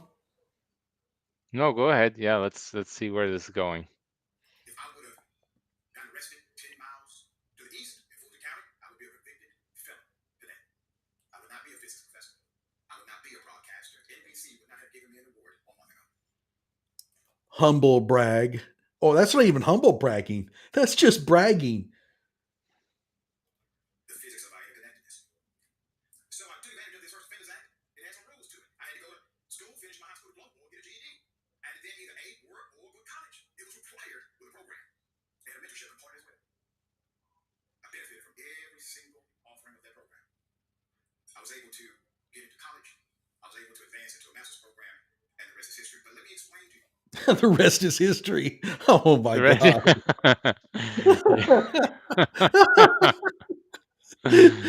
But notice, if I was But given yeah, that's a very good summary. If you didn't really want to talk about what if you didn't want to talk about it, it's a good summary. You just move along. I've got all these degrees. yeah, like if I was in his shoes and this is a physics conference, I would mention where I got my physics degree, where I went to college and started my physics career path. but he His doesn't first, say yeah, anything. he said, "Oh yeah, just go to college, right?" Well, his first bachelor's degree was wasn't that also from Schofield? You know that No, no. strip Well, mall. okay, Yeah, he got his doctorate before at Schofield, before he went to Boella Heights to get his bachelor's degree. but he claimed on one of his theses, you know, I think the Schofield thesis, he claims another bachelor's degree somewhere on there. And I forget it never shows up anywhere. It doesn't show up on his LinkedIn at all.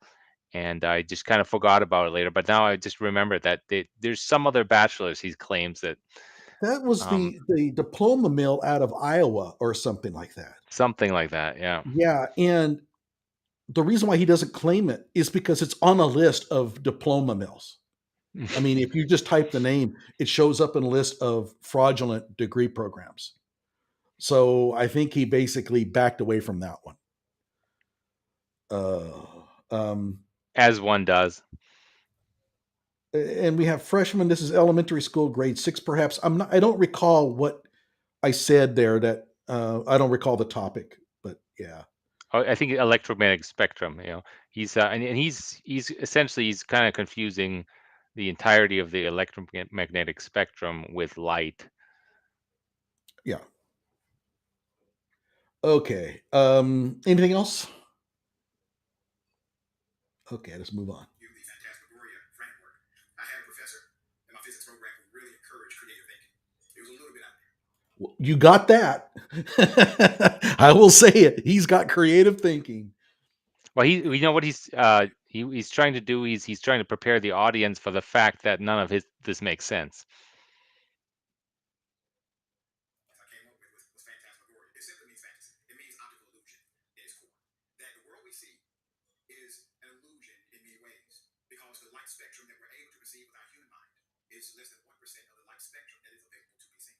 We know this because we measure that instrumentation, which means we literally walk around seeing what our brain allows us to see. Gee, no shit. And this is where people start leaving. Yeah. Like, you got to be kidding me. Nothing more, nothing less. Instrumentation is required to see the rest of the world, but the rest of the world is still there. The science of interconnectedness was demonstrated so much so by university research students at Iowa University. And some of you all have probably seen this. And so what they did is develop a way, it's kind of quirky, but they did it. They developed a way to see a visual representation of quantum entanglement in real time. Okay, wait a minute. A few things here. Let me read this. Researchers at the University of Ottawa, collaboration with Danilo Zia and Fabio Ciorno from the Sapienza. Sorry, I'm slaughtering this, but I don't speak Italian. Sapienza University in Rome recently demonstrated a novel technique that allows the visualization of the wave function of two entangled photons, the elementary particles that constitute light in real time. In real time, okay, I have no idea what they mean by that, but you'll notice This is a that real the chart. article. I looked it up. This is a real article on Yeah, I phys.org. mean, this excerpt that in writing doesn't show up in the article, but the picture does. And um, Did you look at the article? I yeah. just go image search the that image and I found the article. No. There's an actual scientific article that this was pulled from, Yeah. and you have to dig a little bit deeper. And I found it. It's a PDF. It's a big long thing. In fact, I'll show it to you if you want to take a look at it. Um, let me I go think ahead and we can focus on the general thing, like where he's just trying to say, "Oh, wow, amazing. Look at this. This looks like something I've seen before." And yeah, it's something to do with quantum. right. And you have axes here on the order of millimeter, which I don't think that's a wave function. And by the way, it's not described as wave function in the actual original article. Um, Now, I could go in with enough time, I could probably figure out what this represents, but he's going to have a much more thorough, clear description of the physics that this tells us in a minute. Oh, you'll love it. Hang on. Anything else before we go? Okay. That's pretty dope. It's pretty amazing. We've always understood it in a mathematical dynamic. That's pretty dope. That's how we physicists talk. That's pretty dope. In a non-locality explanation, theoretical explanation, to see the rendering of it in real time. What does that look like? Here we go. Yin, yang. So, Yeah, that's right. There's the explanation. This is yin yang. Oh boy. And by the way, he says that's pretty dope. Think of the audience he's talking to. He's still thinking that he's in inner city Atlanta giving a speech to a local church. These are physicists. appears to me, they weren't looking for a yin yang symbol. They were looking for what quantum looks like in real time. Was out of us. Oh, well, that's what they came up with. That's what it looks like. Great. We've seen that symbol before. What is that symbol? That's an expression. So the idea of quantum entanglement is so deep that you entangle two subatomic particles, connect, you separate them, and no matter where you place the second particle, one could remain right in Tennessee with the other one in Georgia. What you do to the spin in Tennessee automatically, instantaneously affects the spin in the state of Georgia. We call that quantum entanglement. Dude, you're talking to physicists. This part, if I'm in the audience, I am absolutely outraged. Again, here's his problem. Quantum entanglement has become really important in quantum computing lately. Okay, and I mean lately, I'm talking 20 years or 15 maybe or so. And it's because it's become a buzzword lately, it's surfaced lately. In his mind, he thinks that quantum entanglement is this new thing. So he's going to tell the audience about this quantum entanglement that they have never heard of before. But I am, I'm telling you how it works, right? Quantum entanglement dates back to the 30s. And when you become a physicist, you typically take your first 2 semesters of introductory physics. Then you take a third class. It's called usually modern physics. It's a survey course where you're going to cover such things as some quantum mechanics, some chemistry. You're going to have a little bit of relativity in there.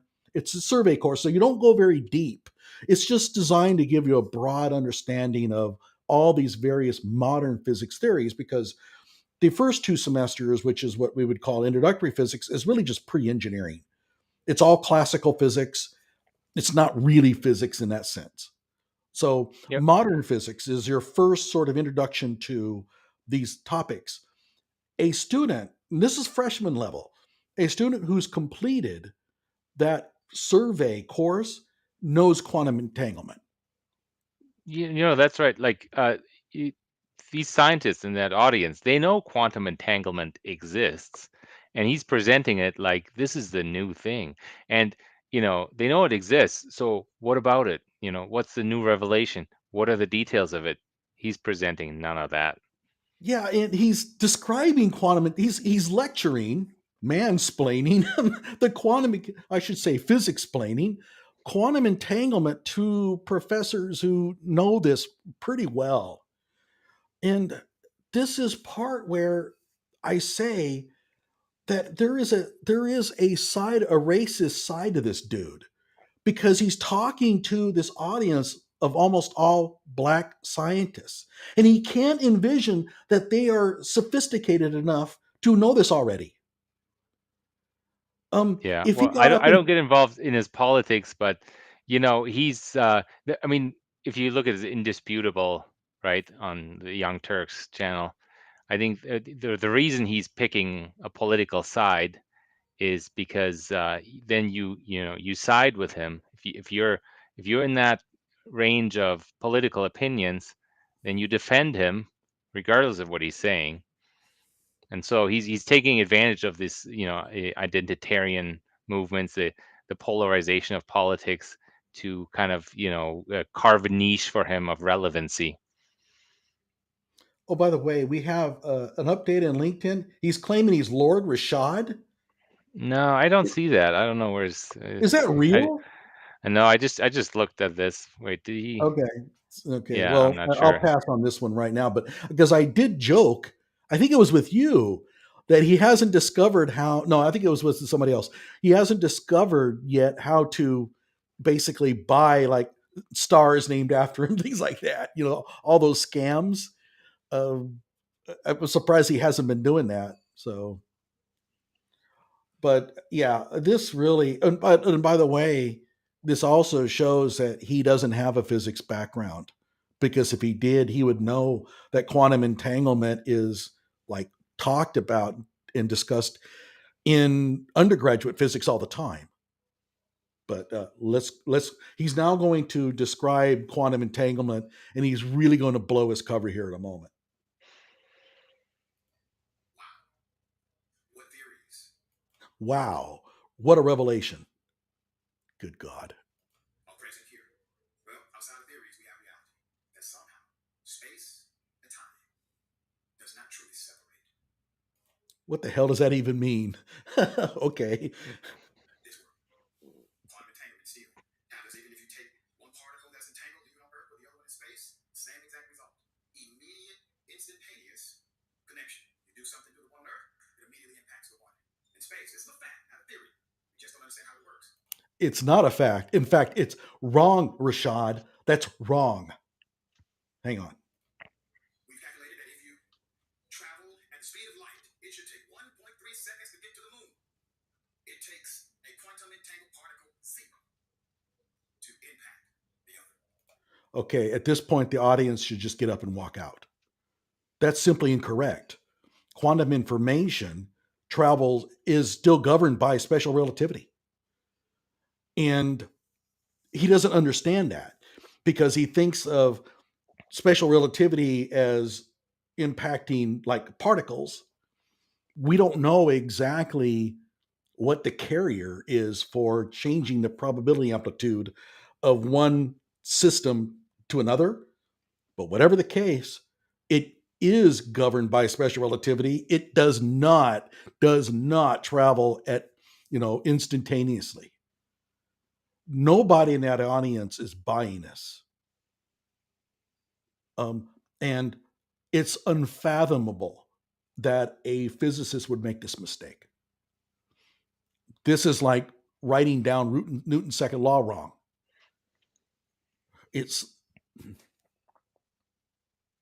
But at any rate, yeah, he's not a physicist. The physics of our There goes somebody. Here's some concept before I go to this video. I want to remind everyone, I am actively involved in research. I am actively involved as a policy expert. I'm actively involved in a multinational law firm. Could you brag any more? So let's just recap here. He has not talked about his research, not yet. Not yet. There's nothing there. He will in the end. Yeah. When he's asked about it directly, for less than a minute. We are at 20 minutes in, 21 minutes in. This has been sped up 1.5 times.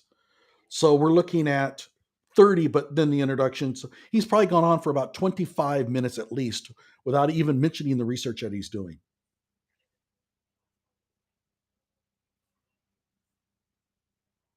And I want to emphasize again, he looks upon the sea of black faces. Remember when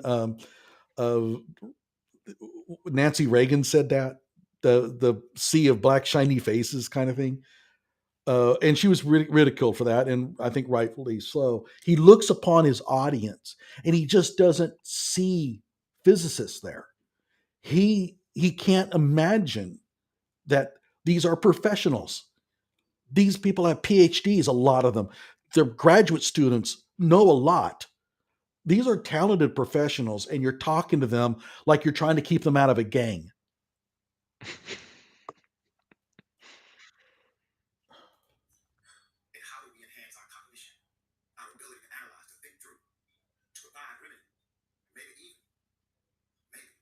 to overturn things that we thought could not be overturned. Video. Studies replicate the results that Tsai and colleagues first published using light stimulation in 2016 and take them much further. In fact, when they exposed mice to several weeks of 40 hertz light, or just a week of light and sound together, they saw some especially profound benefits, reducing amyloid beta protein throughout the cortex. MIT calls this non-invasive potential therapy GENIUS, for gamma entrainment using sensory stimuli. Work has begun to see if it will help in humans, but the new data show the effects to be widespread across several different mouse models of the disease. One of the main ways that GENIUS appears to work is by stimulating key helper cells in the brain to respond to the Alzheimer's pathology. After GENIUS treatment, immune cells called microglia change their shape and increase their absorption of amyloid beta protein. They change their gene expression to become less inflammatory. With GENIUS light and sound together, the scientists could see more microglia literally surrounding plaques in the brain than in unstimulated control mice. Meanwhile, GENIUS sound motivated a complex sequence in which they hypothesized that possibly astrocytes and other cells helped to open up blood vessels and link amyloid with another protein that brought the amyloid to the vessels. Importantly, the benefits were evident in many different parts of the brain.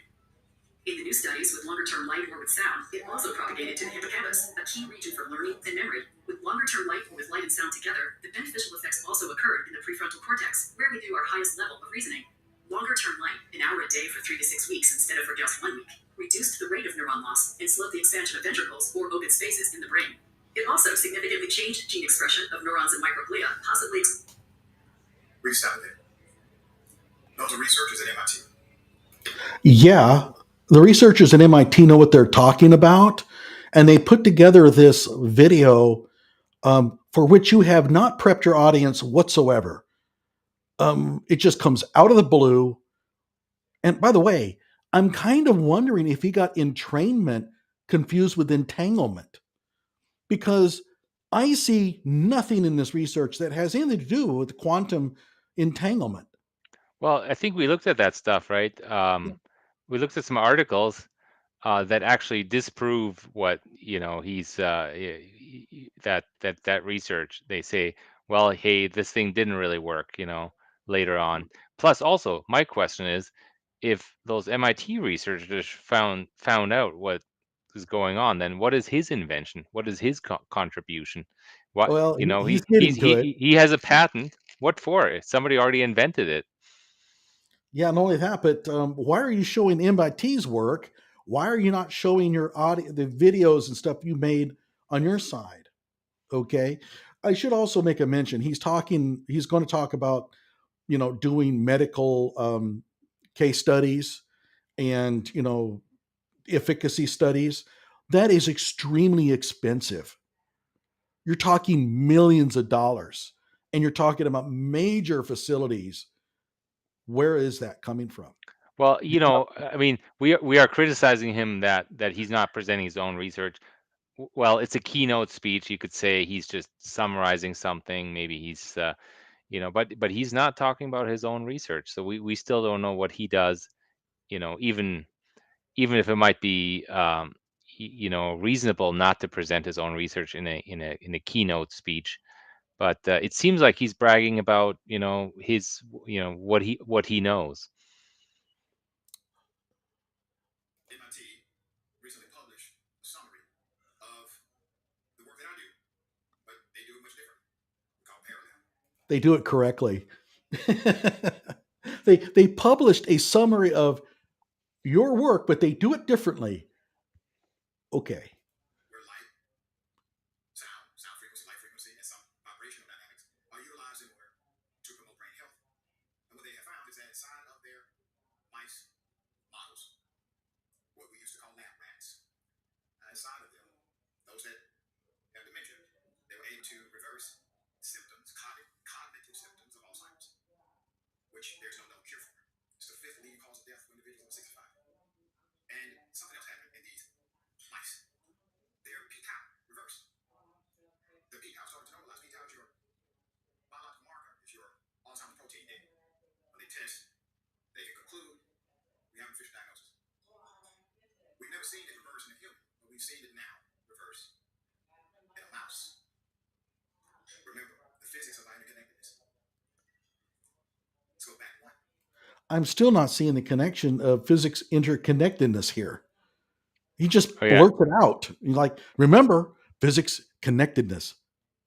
And the mice that we used to call lab rats. Yeah, okay. Yeah, and that's what I call nervous filler. When you're a little bit nervous, you pick up some little statement to throw it out there. it's really common. Oh well. This is a result of my case study. Oh, this ought to get good. The physics of interconnectedness. You know, I went into the foster program because I had a grandmother who had Alzheimer's, and she wanted to take me in. There was nothing for her back then.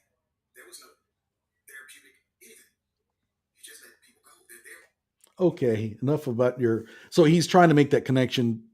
He's trying to explain why he did that Fig Newton story. Again, but here we go. Case study verification. West Cascade Medical Center. It's the West Cascade Wellness Center. Specializes in brain and spinal care. No, they don't. With a medical team comprised of, you don't use of after comprise, neurologists, chiropractors, and medical therapy specialists. Chiropractors and medical therapy specialists. Okay. The MIT group, nor Richey, are the first to demonstrate that gamma frequency tactile stimulation can affect brain activity and improve motor function. But Richey may be the first to show it can reverse, I'm not even going to try on that one, p-tau, inside of human physiology, keeping neurons from losing their synapse circuit connections and reducing neural DNA damage. Clinical trials for the neurological brain entrainment device have been approved. Okay. Yeah, whatever. This is Fine. great. So this is as much as we see of his research. This slide is essentially all that we see of his research, which is nothing. Yeah. Yeah. I was hoping that because if MIT has done a summary of his work, that's a pretty big deal. And he doesn't even provide a citation for it. He just says it. And here, I have no idea what to do with this. There's no authors mentioned. The only thing mentioned here is the West Cascade Medical Center. We all know it's like a double wide trailer. Maybe Chris can ask MIT if they have ever heard of Richey. He seems to be good at this. Yeah. Let's see here. Okay, let's see here. I'm going to read this one. When he looks upon his audience, he thinks of them as inferior, but they are black, so they will fall in line and listen to their bullshit so they don't BLM'd. Okay. I do agree that he does look at his audience as pretty much inferior to him. Everybody is. I bet you $100 right before he starts talking about real physics, his assistants going to pull the old fire alarm and they're going to say it was an attack against him by MAGA. Oh, why didn't he think of it? Why didn't he think of that? You're right on there. Okay, let's get on back to it. Case study verification responded 0071. West Cascade Medical Center specializes in brain, spinal care with a medical team comprised of neurologists, chiropractors, and medical therapy specialists. Quote, the MIT group no Richey on the first two Sorry. I didn't realize he was going to read it. What does it even mean? Keeping neurons from losing their synapse circuit connections and reducing neural DNA damage. Clinical trials for the neurological brain entrainment device have been approved. By whom? Who approved him?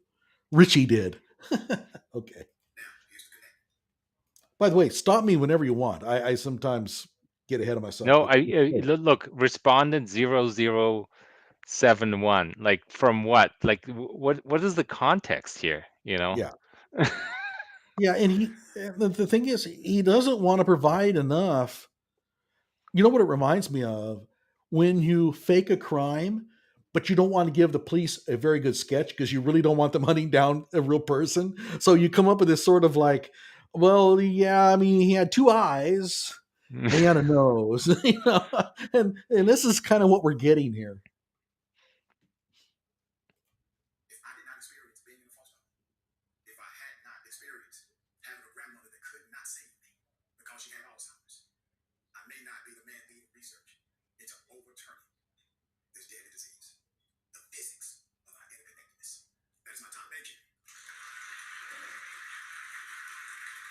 Wow, So that was a we lot of physics.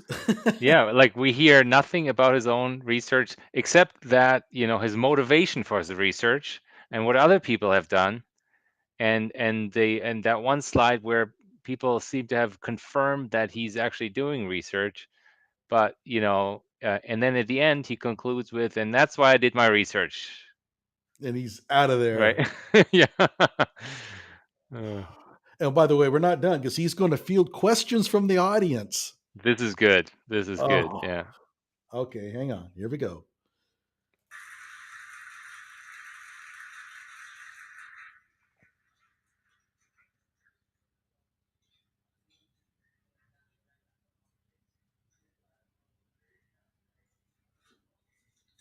I hope you guys were moved by that because we all have family members who experience some challenging health situations. And recognizing that sometimes we would love to change our past, but that past is what makes us who we are today. And we're just in awe of the contribution that you made, the significant story that you've given, the narrative, and we pray that everyone recognizes that they have something to contribute and make sure that you are invested in making the place a better place than you found it. Sometimes we think that we don't have the power to change our trajectory, but the only way you can't win in the game is if you don't play the game. So this really was you may be, have a violent criminal record, but you can still improve yourself and become somebody like Rashad Richey. Well, you can, right? You can Mhm. be a criminal and you can Sure. redeem yourself and do something, but it's not Rashad Richey. It's not Rashad Richey. And I mean, the audience, half of them are already physicists, and the other ones are like students, graduate students. They don't need the pep talk. They've Yeah, already gotten past this. I these mean, are normal middle class people that they don't have any connection to his, to this sort of world. yeah, and even if they came from like rough backgrounds, they have already succeeded. They've already gotten into, I mean, you're probably not here unless you've at least probably a senior physics undergraduate.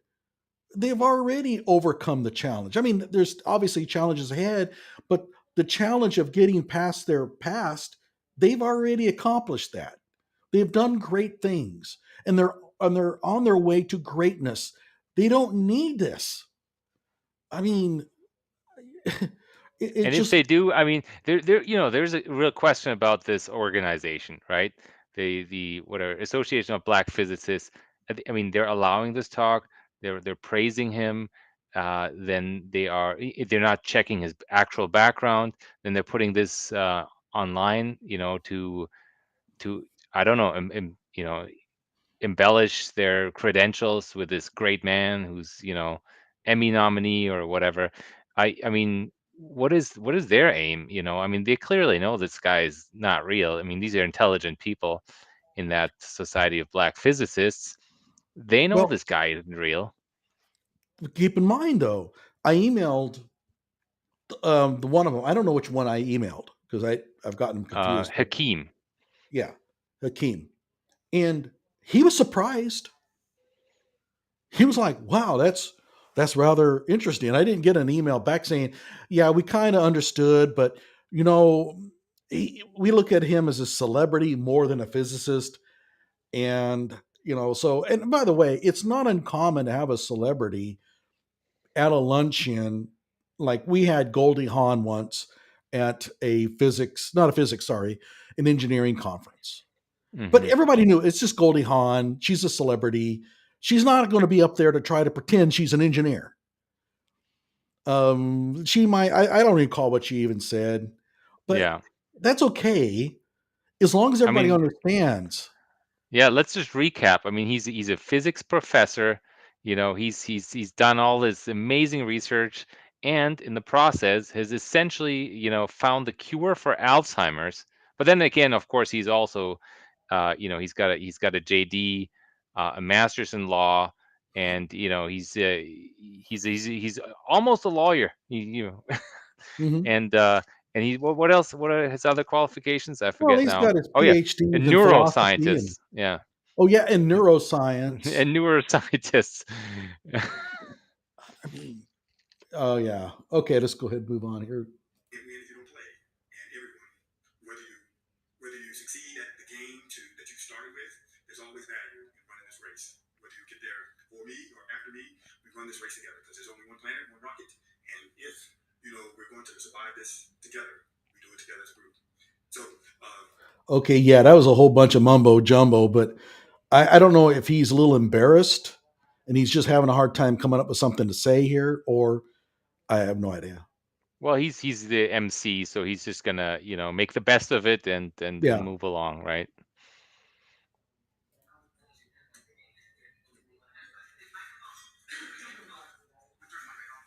Okay, so the folks at the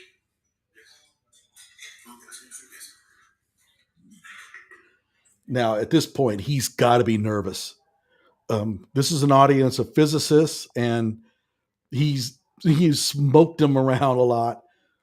Well, They are I have that theory about I don't know if this is true, but he's gonna get this first question, and then let's discuss it after. Oh, and Jason Ball says that he apologizes for sort of the mixed up communication. That's fine. thank you, Dr. Richey. That was a fantastic talk. Really? That was a fantastic talk. Okay, I understand being polite. I mean, I know a lot of people out there. A lot of you guys are out there thinking I would get on him and expose him, but you probably wouldn't. I mean, he's a guest speaker. You have your advisor there. You're not going to tear into some dude. It's just not going to happen. But that's a bit much.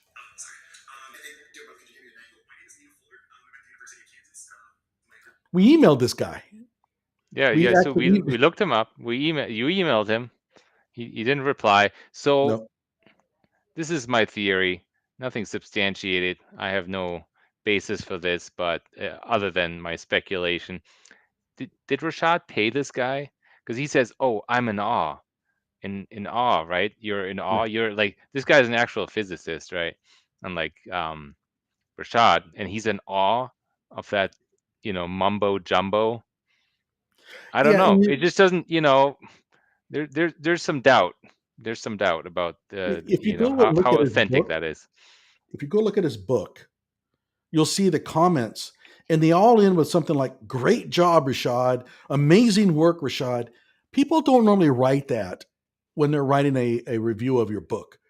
Those are probably either him or people he's gotten encouraged to do it, and that's pretty pathetic.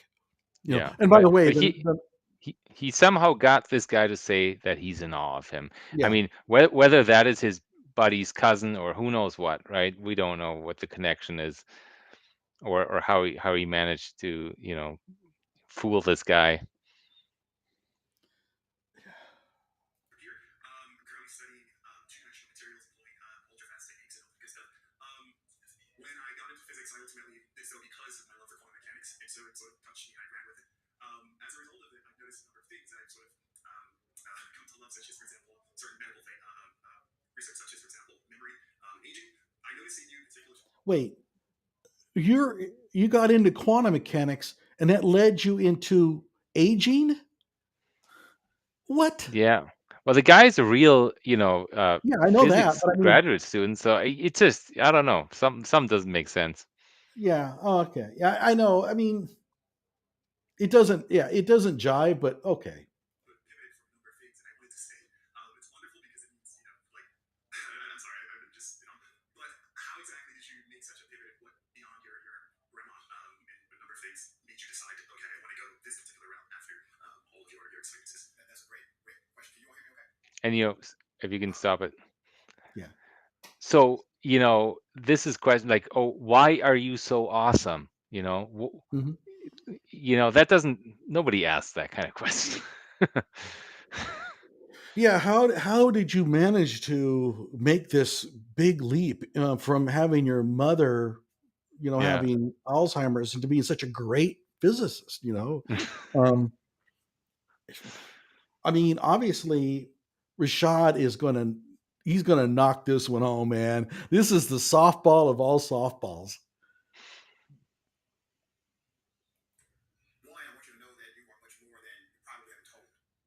As great of compliments we receive at times, you're more than that. You're capable of so much more. You're capable of more than what anyone has ever said. You're capable. Wait a minute. He didn't ask for a pep talk, if I recall, but he's getting one.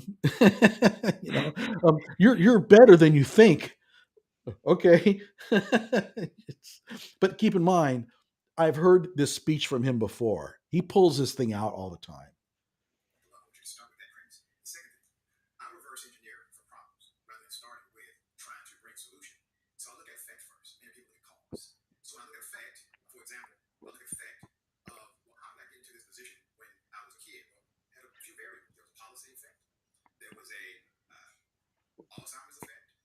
There was a lack of congruency of services effect. So in order to remedy those effects, in order to understand those effects and go to the cause from that direction, it mandates that you go down a few different disciplines to get there. Wait. So he's the first person to have ever taken a look at the effects and try to determine what the causes are.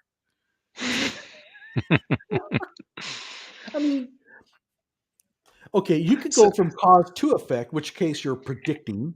That's deductive logic, right? And he's saying, I'm taking a look at the effects and trying to determine the causes. That's inductive. Like, dude, I mean, that's kind of what we all do when we go through a program. so you know this. I looked it up, or it is in one of the other videos on that website. They are sponsored by NASA and the American Physical Union or Society, something like that. You know, actual organizations that with a good reputation. Yeah, Dow They're Corning. sponsoring this event, right? Yeah. And I have one of the things I wanted to tell the people on the other end of, the Hakeem and the others I emailed, is that to keep sponsorship money, you can't keep doing this. You can't keep inviting the charlatans. This is not good for your reputation. I never It is did. right. This is federal money. I wonder if there's a crime involved here. I think Rashad is a crime. Yeah. But I mean, it's probably funded through a grant. They are allowed to invite speakers. They're budgeted in the grant to invite speakers. He's a speaker. I don't think the fraud is on part of the National Association. They got hoodwinked. Look, they got Yeah. hoodwinked. And yeah, I guess the NSF, if they're the ones that funded this, could come back and say, you didn't vet your speaker at all. But I don't think there's going to be repercussions for it. Well, in one of the other videos, they have a public prayer, a public Christian prayer. I don't know if that's cool with the federal money, I have no Yeah. idea. But anyway, Well, that's beside the point, really. they are sponsored by Dow Corning and all these others. So maybe this is private corporate money that's funding this speech. Oh, and the Christian thing. I don't know. It Yeah. Oh, is yeah. odd. We don't know. Is he getting paid or is he paying them? Right? That's a good question. I don't know. Yeah. Yeah, I don't know. The other thing is, it's odd that they have a Christian prayer thing because this is a black physicist society. There's going to have to be a large percentage that are Muslim. Oh, yeah. I didn't. Yeah. It's Well, kind of strange. yeah. Okay, that's good. And so that's what I've done. And knowing I can do it. And so one of the reasons I have so many degrees, I've always done 2 or 3 degree programs at the same time. I've done 2 or 3 degree programs at the same time because I've always worked with my job at the same time. You got 2 degrees going at the same time because you bought them. So it's not hard when you He purchase your degrees. Listen to the he's just bragging. praising himself. Yeah. Oh, this is so shameless. And I've given a lot of speeches before. On they're small scale stuff, right? Maybe 40 people in the audience at one time. but I would never mention that I have a doctorate. It would be just, people would be going like, "Whoo," It's you know, absurd. like, Yeah. And especially at a conference like that, yeah, where everybody's got degrees. everybody You does. don't. Yeah. Figured it was akin to working on one job. And that's the way I trained my brain to look at it. And I was able to do so. But it's really me looking at effects that I care about. Listen, if you don't care about it, don't go down this road. It will be hell. All right? But effects that I care about, and I want to solve them. And in order for me to help solve them, I have to go down different scholar roads to get there. I'm okay with that. And so that's the reason I created so much multidisciplinary aspect of my assumption. Thank you, sir, for the question. Thank you. Is there another question? Yes. Yes. Good afternoon. And by the way, you'll notice that he's speaking a lot faster now. Did you notice? Because now it's hard to even pick up what he's saying because it's blasting through so fast. I think he's giving out his maximum knowledge on the subject matter. Like, that's what we hear is probably as much as he understands of the subject. There's nothing else behind it. I think what he's also doing, he's blasting the stuff out fast so that he can walk away from the questioner. Mm-hmm. Because if you talk slow, the questioner might get another question in, or might Yeah. say, "Well, wait a minute, that doesn't make sense." But if you can rip through it really quickly, then you say, "You understand? Oh, okay, good," and he can move on to the next person. My name is Emmanuel Yacoub from Howard University. I study lithium-ion batteries, and your story was quite inspirational. Thank you for sharing. Thank you. My question would be, what connections could you infer between music, synapses, and brain rules of the brain? Oh, man. So I know something about this because I do have a master's in neuroscience. Oh, I know this because I also have a master's in neuroscience. And by the way, music synapses, that's a new one. You are obviously familiar with the fact that any kind of repetitive listening to music can create these groove patterns over time. That's true. That's a fact. That's not a theoretical dynamic.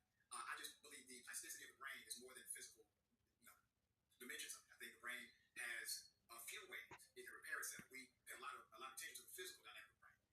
And you'll see, someone say, well, this is a normal brain, this is a brain for Alzheimer's. You'll see that there's shrinkage and everything else. Well, did the brain map leave the brain?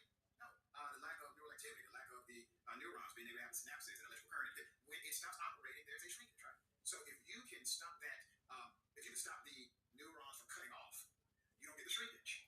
I have no idea about how badly accurate this is because this is outside of my field. And unlike Rashad, I don't try to talk on subjects that I don't know. I will let others who might have some background in the neuroscience of Alzheimer's, but it doesn't sound right. But he could, he probably just read it off Wikipedia or something. But Yeah, we should contact some people. We should contact the researchers that are actually working on this, in this field, and see what they have to say about this explanation. yeah. Oh, by the way, I think you'll emphasize it again. The music, the benefits of music, as long as it's really repetitive. Gee, I wonder what form of music he's talking about. Should be the comparator. But I do agree that music has a profound impact, especially if you listen to repetitive music, same note, same tenor. Same note, same tenor. He's talking about rap. I'm convinced of it. This is to show that. I don't know that, but I mean, well, most music is rhythmical, so I yeah, mean, sure.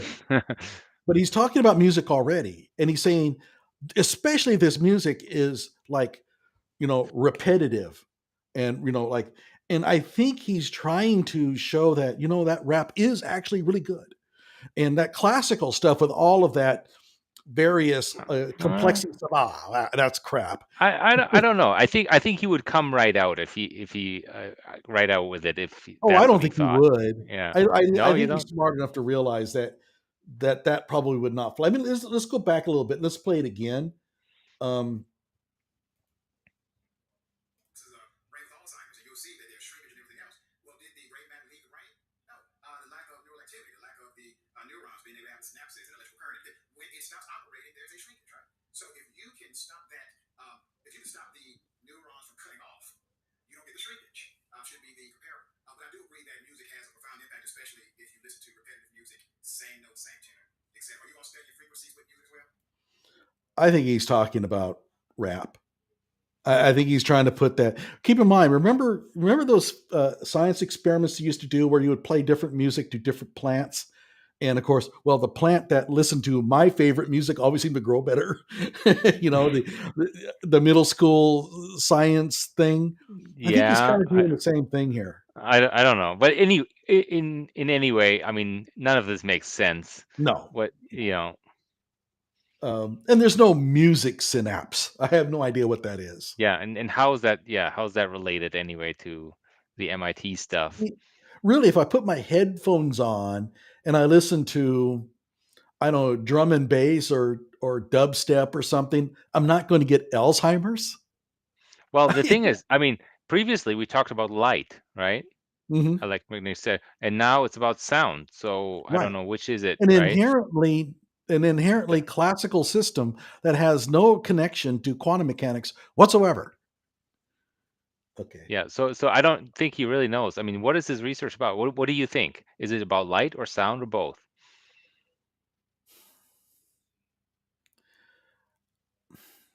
I have no idea. I mean, Yeah. after, a 30-minute talk, I would have hoped that I would have an idea, but Yeah. Yeah. I have no Uh, idea. I mean, the thing about it is, and I told people on my show all the time, he loves to throw the word quantum out. I mean, he will throw quantum in front of anything, right? And so sound is not quantized, but he also has this thing about music, his favorite music, whatever that happens to be. So he's going to try to make that sort of connection there. It just doesn't work because, again, you can't understand quantum mechanics through sound. I don't know. He's gotten me all confused. No, just strictly batteries. Okay, gotcha. All right. So did I answer your question? Yes, you did. And it brought follow up. Okay, yes. You mentioned music repetitively. So would the groove formation be more uniform or anisotropic? They say it's more uniform if you listen to it in that way. But who knows? I think brain plasticity can have impact on those grooves as well over time because just as they set in, they set out. He doesn't know what anisotropic means. yeah, I know. Oh, who knows? Oh, yeah, yeah. Oh, yeah. So between this one easy word and his one hard one, which one do Yeah. you think? It's the easy one. It's uniform. And by the way, I don't understand why he said uniform. It's isotropic versus anisotropic. Why would you say uniform? Oh, I don't know. I mean, again, I'm not a neuroscientist, but that just seems kind of strange that you would have uniform versus anisotropic. Okay.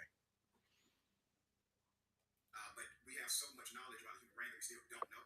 We know this for a fact. Your brain will emit wave patterns, period. That's how we test beta, etc. That's how we test beta, etc. Your brain will emit wave patterns. Okay. Hang on. All right, if they emit wave patterns, that means they're responding to wave patterns. What's a wave pattern? We're talking to a wave pattern. My human voice is going to have a frequency of about 130 hertz. If you have a 40 hertz wave pattern around you, well, we associate that with memory recall. My point is you can be intentional about what you are listening to because no matter what, something is entrained in your brain because you hear sound all day.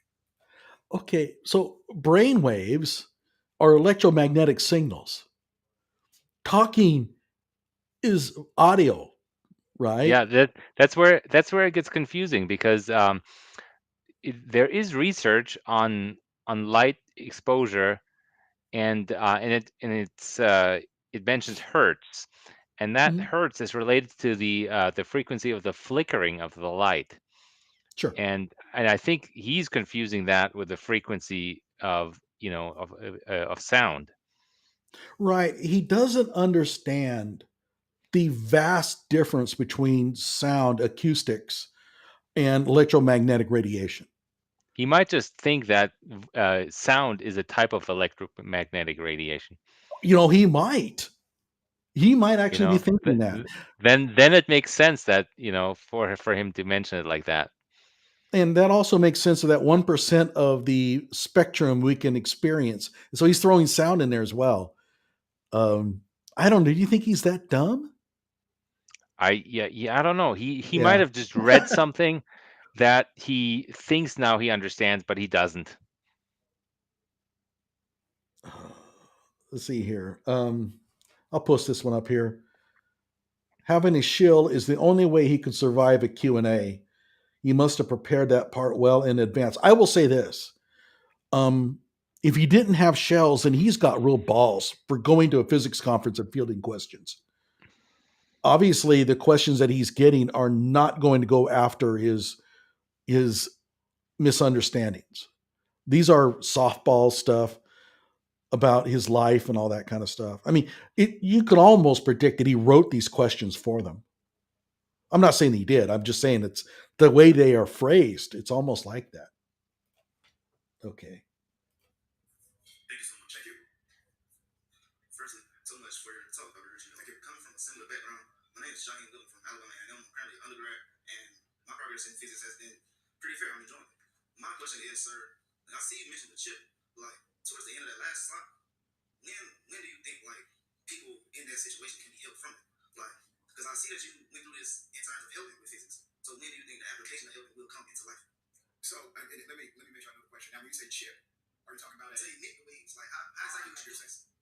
Like you're saying. So I'm not a chip guy. All right. So you know, some other colleges will deal with that technology. I gotta stay away from it. I'm gonna go back. I don't think I follow this. Okay. I gotta stay away from it. What I utilized, what I invented was a neurological device. We call it a biomodulation device, but it's basically a device that goes over your eyes and ear like a headband, and it emits frequencies in your ear and light down eyes, and I have intranasal connection to emit light in this way and train at particular hertz. So this is for treatment. We already have that. So if you do research right now, you'll find that Germany already has a version of this. They're not treating dementia. They're just saying, well, we found cognitive connection between light going up your nasal and brain enhancement. So we're there. We're close. But it seems as if no one has the exact combination. So it's already available in different formations, just not in the exact formation to be considered a medical device right now. So, I mean, not to say that anything that he said there was wrong, but it doesn't provide us any like real clarity. He's saying, He's referencing the research that already exists, and now he's talking about light again, right? Yeah. I'm curious about the intranasal thing because I didn't read, in the articles that I read, I didn't read anything about intranasal, like inserting light into your nose that does anything. What it reminds me of is after you watch a YouTube video, but you try to explain it, but you can't quite remember all of the details. And so you just sort of blur through. Like, yeah, there's this nasal thing, and you have lights, and You just put it somewhere onto the head, yeah. yeah. I would have loved. Typically, when I see a speaker like this coming to a conference, either you're going to entertain the hell out of me, tell me some great jokes, maybe do balloon animals, things like that. Which, by the way, at like physics conferences, they do have it. I mean, they'll have some entertainment come in. Or I want you to take a phenomenon that I don't necessarily understand very well and explain it to where when I walk away, I think now I understand this a lot better than I did before. He's doing none of that. This is about him and bragging about his background, telling his life story that he loves to tell everybody. And then he gets to the physics at the very end and he botches almost all of it. It's crazy. Anything? Ready to go? Yeah, let's go. I mean, what is there much left? I think that was the last question, right? No, I think there's one more. Okay. Thank you.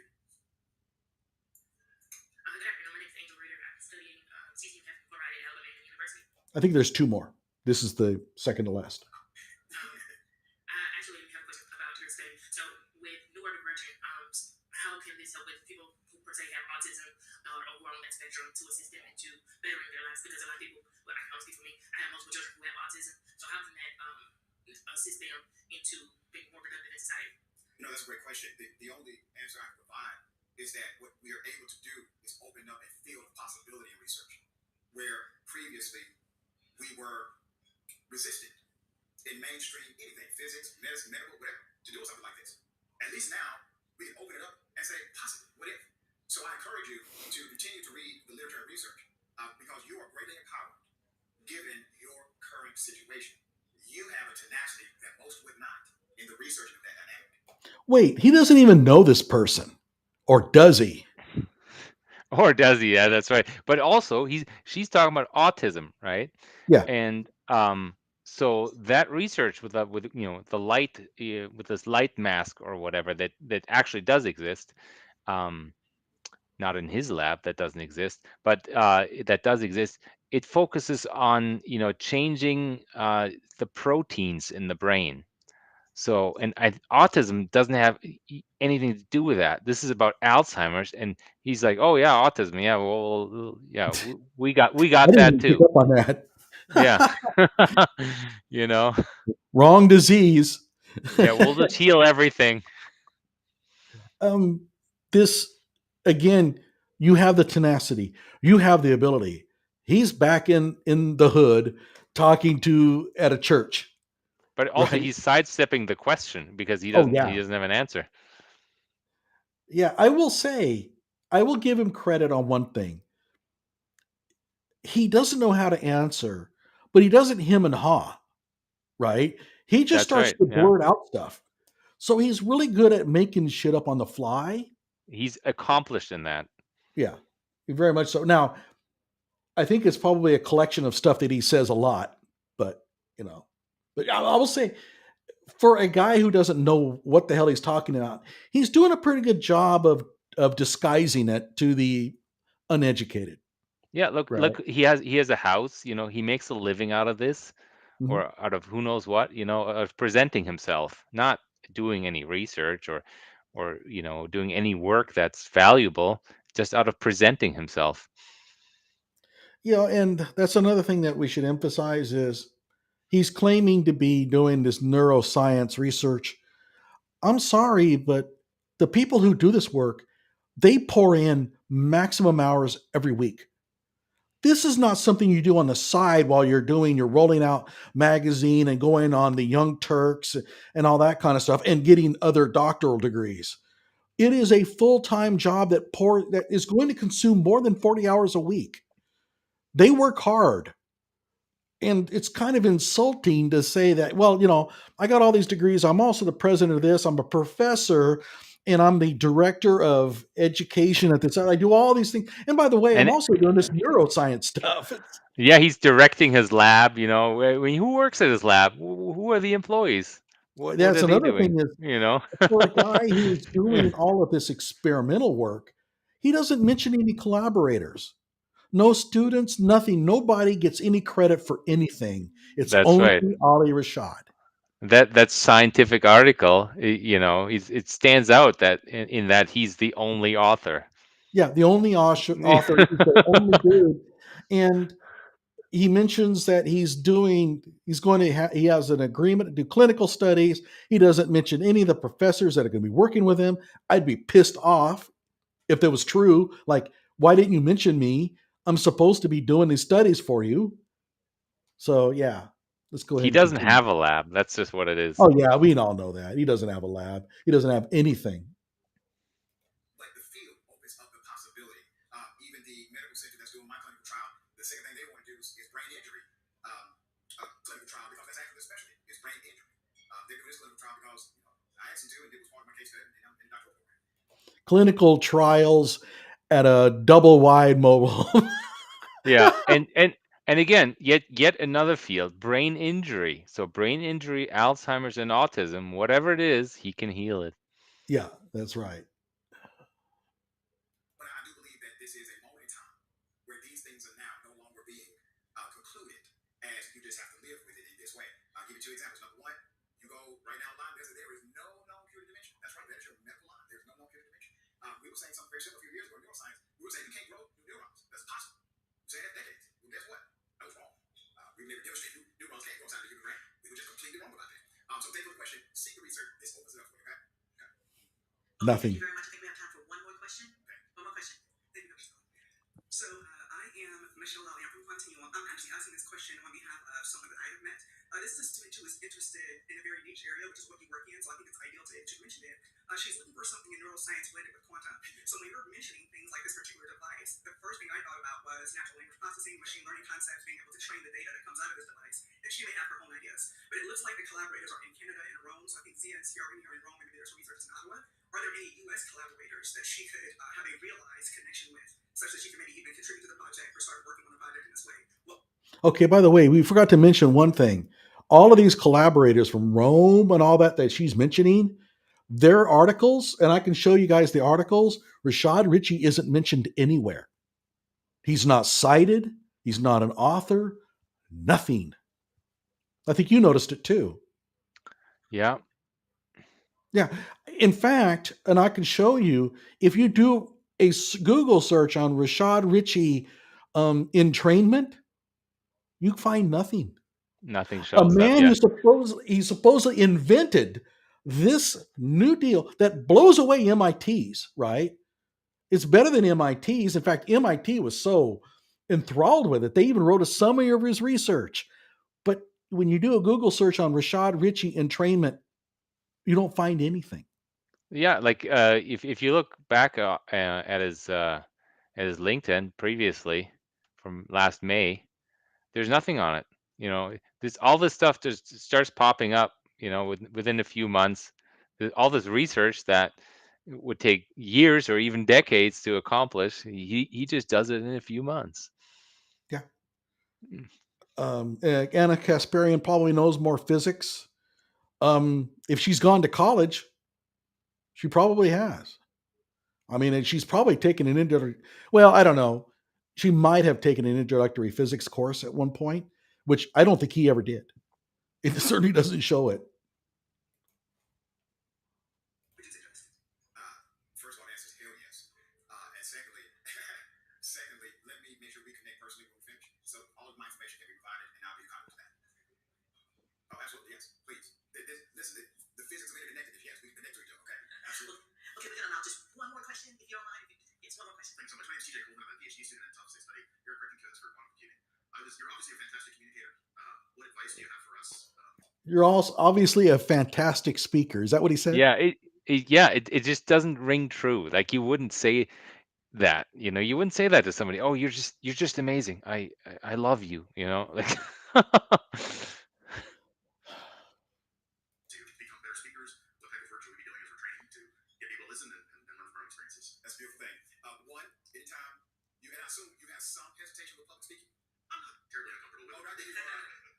So I can tell you kind of my quick pathway to public speaking. I was not a good public speaker myself. The first time I did radio, the fluke up so bad that in 30 minutes, the engineer had to help close the show for me. That's how bad I was. Now I have another one, talk radio program in Atlanta. It's not about being good or bad. Get it out of your mind. It's not about being good or bad. You know why I became good at radio? Training. I practiced. I did it a lot.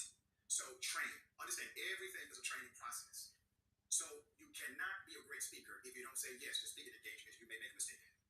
So say yes, turn down nothing but your calling. Say yes to opportunities to speak. I started in the school circuit. I promise you, elementary students are very forgiving. And they're looking for people who understand science to come and break down things sometimes. That is a good place to start. That would be my encouragement, but you got to do it consistently. You're going to get better here. All right? Thank you. Thank you, everybody. Thank you so much. A big round of applause for Dr. Richey. Thank you so much. And now we move to one of my favorite parts of the call. There it is. Boy, Yeah. those were some tough questions, man. One of the, or as Rashad Richey describes himself, as probably one of the most educated men in America. Oh my God. You know, but here's something that bothers me in that in this circle that he works in, this type of bragging seems to be like par for the course. It's like we would, if we go to a party and somebody is, you know, sucking down cocktails and talking about themselves like this, we go, oh, come on, man. But they don't seem to mind it. And in fact, they all seem to do it. And I'm talking about his little inner circle, you know, like, Yeah, like who? It's a bunch of incessant braggarts. Like those people that are giving him degrees, you know, at Atlanta Clark, right? those folks, Hmm. Beulah. Yeah. Let me show. Let me see. I want to go before we go any further. Let's see here. Yeah, Um, I never got a reply from Beulah on his degrees. They weren't willing to confirm his degrees. Oh, here is the article. Physics professor provides groundbreaking quantum physics analysis, and it's of course, I guess, the International Journal. I think I showed you that one already. It's Yeah, a journal where you pay for your um, it's plenty what of they journals like that. Plenty of journals. yeah. And I think we can expect Rashad to be, publishing more articles, more fake articles with fake science in these very unreputable journals that will have that are so lowbrow. They have to put on every page that they are peer reviewed and respectable. If you go back to that journal, right, you look at the bottom of the page. Oh yeah, okay. Hang on. Yeah, Yeah, yeah. It'll it, that's it something, and also with universities, we're accredited. Like yeah. a real Yeah, university will have somewhere something about it, but they're not going to like put it on their front page. We're accredited because that usually yeah. means you're not. You only Um, have to put that if it's in question. yeah, here's a typical example of the article you read here. This is the one from the Italians. You scroll Hmm. on down, and guess what? Oh, by the way, how many here think that Rashad Richey is understanding that? But this is what I expect to see in a physics article. This Okay. is pretty much in every article. Yeah, like I can't read those articles because it just gets too overwhelmingly complicated for me. Yeah. And if you go down to the bottom, here we go. Now I understand what the mathematical expressions are signifying. I don't know what their context is within this research, but I mean, I certainly understand the mathematical nomenclature. But if you go to the bottom, was that it? Yeah, there it is. Yeah, yeah, that's it. That's, according to Rashad Richey, well, this is yin yang. Yeah. That's how he describes. Oh man. Let's see here. Now that I got And this and open, his analysis of that image is wow. yeah. Yeah. Wow. Yeah.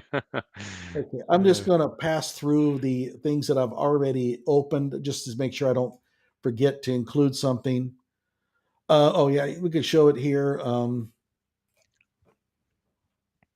This is a question off ResearchGate. ResearchGate is a basically a repository for researchers to communicate with each other over their works. Can you recommend the International Journal of Scientific Research? This is where he's claiming his research was published. And the answer is this journal is a predatory journal. It is not indexed in Scopus and Web of Science databases. Authors are required to pay the open access fee. The article processing fee is one of the cheapest in the world. Typically, a processing fee for a journal is going to be on the orders of hundreds and maybe even thousands.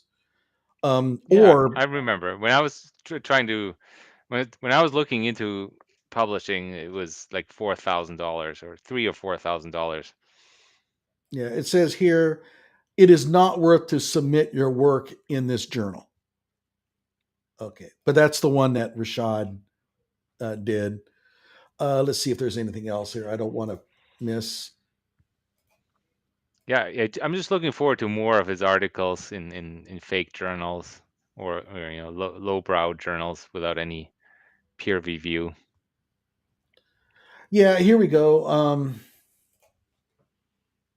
So Google search in train, which is the major dominant keyword of the research area that he's doing. And if you put in R. Richey, you'll get a whole bunch. And I've gone through them. None of these are Rashad. This is Google Scholar, right? No, this is just regular. Yeah, this is Google Scholar. Mhm. Yeah. Got 21 results for Rishi R. And there's a Ray Ritchie and there's a Ronetta Ritchie. But there's no. Yeah, he hasn't done any research in this field. It's just, yeah, but it's amazing that he gets that far. He gets to talk in front of people that do actual research, actual researchers with actual PhDs. We don't know what they think of him, but most people are a bit reluctant to talk negatively, unlike us, right? But Mhm. and they're just gonna, it's not gonna be part of their life. They're not gonna Well, put out a video on how nonsensical this was. well, but here, that's the interesting part about it is that they are not willing to call him out. So that's Yeah, why there's like this community, this brotherhood. Um, they by the get a way, bad reputation. Yeah. yeah, where they just kind of protect themselves. Here is this is regular Google entrainment Richie, and guess what comes up? Rolling out his own magazine, GFN TV. I think that's out of Atlanta. Yahoo Finance. And these are all the same article, by the way, that they've just republished. Odyssey is out of Atlanta, Hmm. but there are no.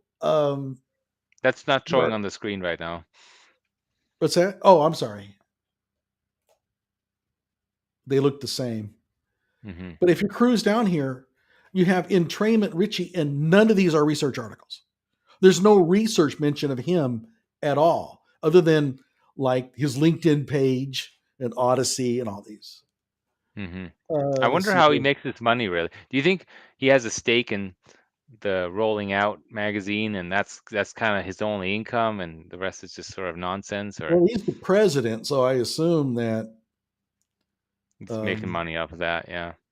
and by the way, I think I find it rather hilarious that Rolling Out magazine has such lofty articles about him, and he's the president of the magazine. Yeah, I You know just it's can't make that shit terrible. up. Yeah. Yeah. Okay, so Imagine I think the New York Times pulling that sort of stuff. Yeah. yeah. Um, yeah. I think the thing that that really reaches out to me the most here is he looks again, he's given a talk on physics and he treats the audience like they don't know anything, you know. That's so insulting. Yeah, but I think he's not meaning to be insulting. I think he's discovered this. He thinks it's amazing, and he thinks that's the cutting edge stuff that he's actually presenting. He really thinks that he's a researcher, and he's doing work. He might even think that that's how these other people are doing their research. So do you think that he really believes that he's a researcher, or do you think that he's just a fraud and he's doing his best to keep it undercover?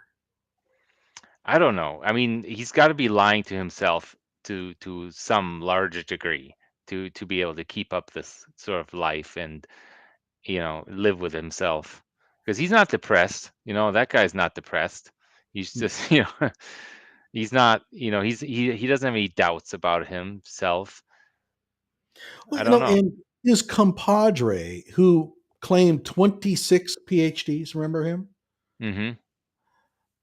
What was amazing about that was, and keep in mind, he's conferring with Rashad Richey. They know each other, and he's Hmm. claiming all these PhDs. But when you call him out on it, he, most people would say, "Oh, I'm deleting, right? I'm deleting this stuff, right?"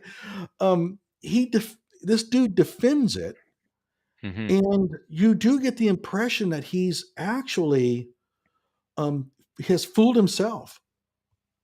That he's, Yeah. I don't know.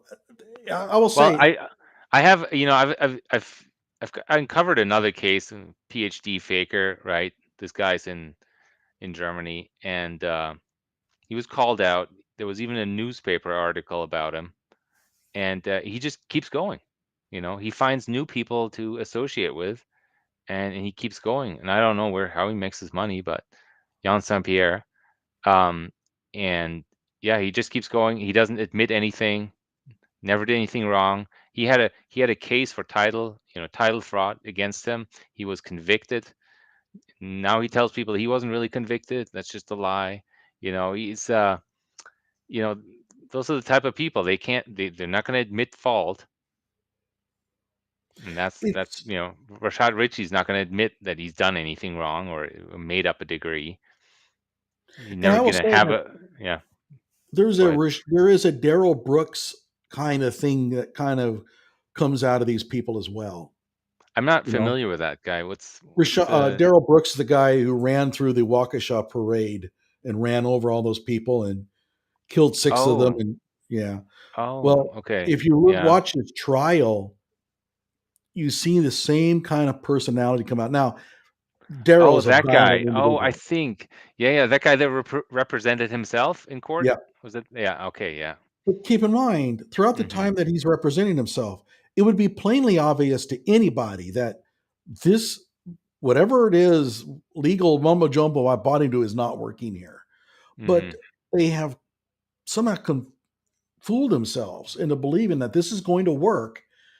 And they have also fooled themselves into thinking they're not culpable for anything wrong. Daryl Brooks is probably convinced that he did nothing wrong.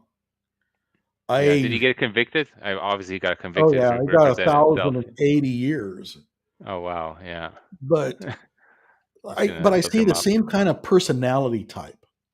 Now, I don't think that Rashad Richey is a violent individual, although he's been in trouble for it before. Um, but yeah, I don't think that they have the same criminal behavior. But there is a certain mindset that seems to be the same between them. I don't know. Mm-hmm. It's definitely a strange. This would make for a fantastic master's students in psychology research capstone project. Mm-hmm. Like, what makes this guy tick? Yeah. Well, there's he's not one of a kind. There's others like No, there's him, plenty. right? You know, there's It's a the fake cop in Florida that runs his funeral processions. mm.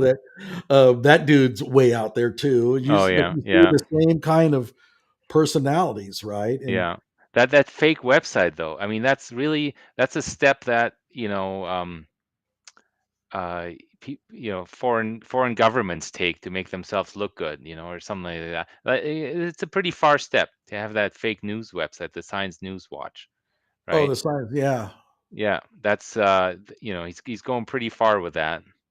Like his need for admiration is just so desperate. Have we looked that up? What people What's that?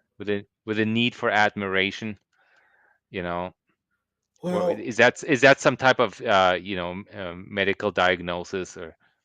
oh, I think so. I mean, the whole idea that you get an adrenaline surge from having people congratulating you for being so smart, and I Hmm. imagine it could be addictive. I mean, Yeah. I haven't had it. I haven't had anybody crowing about my great accomplishments for a month. I'm gonna have to come up with Yeah. something. Oh, And here, so, yeah, it's called narcissism. Yep, that's what yeah, the it medical is. thing is. Yeah. Yeah, I don't know. He's a strange cat, but I think the frustrating part about it is, and I think you agree with me on this, that um, nothing seems to happen to him.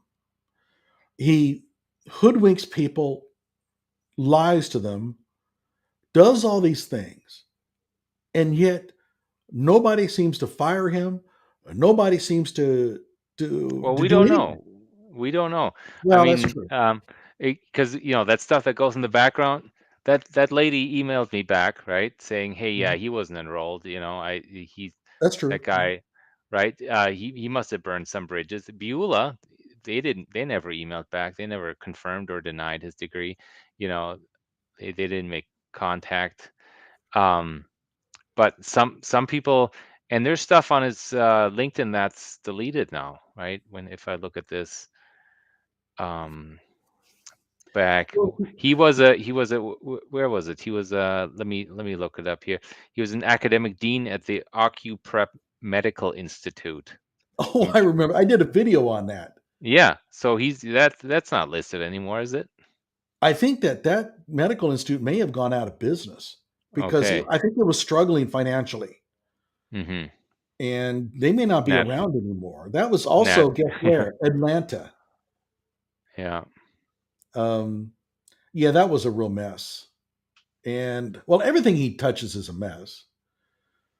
But What about yeah, this? Is he still listing the master's certification in advanced physics and quantum systems? Let's look that up. That was in May.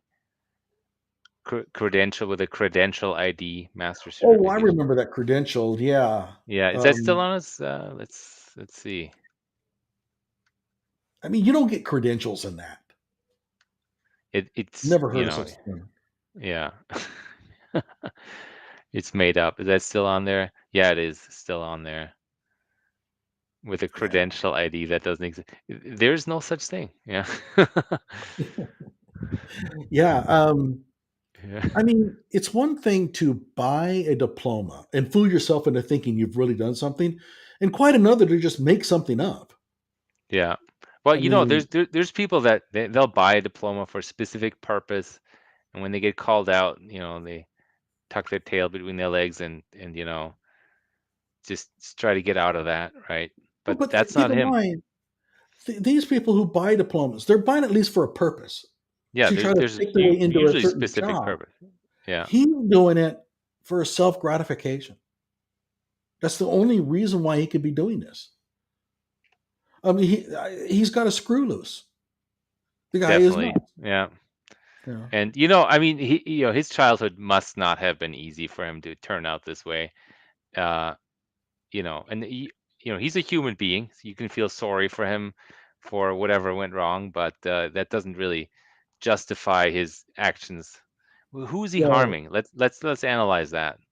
Who is he harming? oh, he's a pretty bad at doxing people online, and the reason why I hate him so much is not because of Mm-hmm. this crap. I mean, for example, the guy with the fake 29 degrees or whatever. I mean, I don't hate Mm-hmm. him. I've gone bantered back and forth with him, and we've dug into each other a bit. But whatever. He might be an okay, cool dude. I hate Rashad Richey because on a number of occasions he has trained his target onto innocent people and got them fired or just humiliated them publicly. There was a On couple it. of cases So I can yeah, bring up. One yeah. is, go ahead. Yeah, so you're saying, yeah, the reputational, gain that he gets from claiming all these accomplishments, he uses that, Yeah, um, and then to harm other people. Not using these degrees directly, but simply elevating his position in society. right. He raises his credibility Hmm. falsely so Yeah. that his words can have more effect. And I'll give an example. The Georgia State professor that he put in the crosshairs, this I don't know if you remember it, but a couple of students at Georgia State showed up late for a class. Hmm. The professor, who's an adjunct, this is a law class. The professor said, "You're not allowed to come in. You're late for class. I I don't I allow people to remember, try to." vaguely Yeah, remember that. Yeah. Was it like a year ago or something like that? yeah, yeah. And Hmm. so the students refused to leave.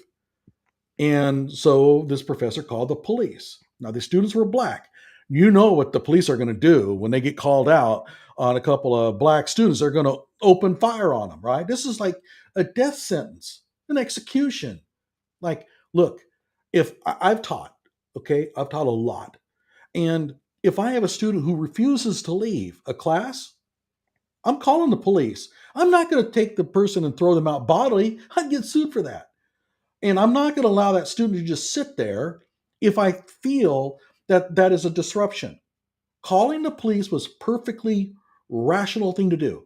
Hmm. But he later into her basically called her well, she was black, but Hmm. that didn't help. Um, So what you did can she imagine did Rashad claim that she was racist, or?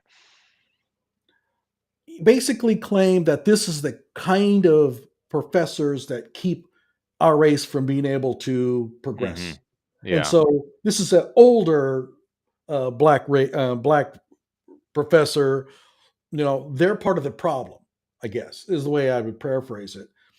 Whatever the case, That was completely unfair. That professor did nothing wrong. Now, has a pretty strict requirement about letting students in late. I don't have that. I never cared. As long as you're quiet, you can come in. But that's the professor's class. That's the professor's rules. And if that's the way it's supposed to be, Mm-hmm. the way it is. There are ways of you can always, if you once you leave, you can always file an appeal. You can take it to the dean or whatever, but you can't just sit there and refuse to leave if the professor is throwing you out. And again, I agree. Yeah. you go back to getting pulled over by the police, and the police are saying you need to step out of the car. No, I'm not going to. Dude, the police officer tells you to get out of the car. You got to get out of the car. But it's these guys like Rashad who are telling these people you don't have to. Yeah. That's just Yeah. you can ignore them. No, you can't. And this is why people are getting hurt badly. And now the other example was the nurse, the city bike Karen nurse Oh lady. yeah, I remember that. Yeah. Well, he told everybody where she worked and her schedule. I Yeah, that mean, was definitely that's borderline. But I guess TYT isn't a real show. They're not on TV or anything, right? It's just well, online. the Or problem do I they? have with him is, yeah, it's just online, but Yeah, um, yeah. the guy is inherently a bad person, in my opinion. He's a bad person. He did not care what happened to these people it, through his actions. Yeah, And yeah, yeah. that's the reason Well, why I have no trouble tearing into him. yeah, that's why I ask. He's not on a network or anything. No, they're not accountable to anyone. He can just make that up. Nothing happens. He can claim something. There's no journalistic standards behind that. There's nobody that's going to hold him to account for that kind of behavior. Well, I think that somehow I'd like to get through to Anna Kasparian at TYT and let her know that you have a charlatan Well, on. they know. Yeah. I think they know. But If they know, I think it's that identitarian thing. Where you're on one side of the political spectrum, so whoever's on that side is going to agree with you.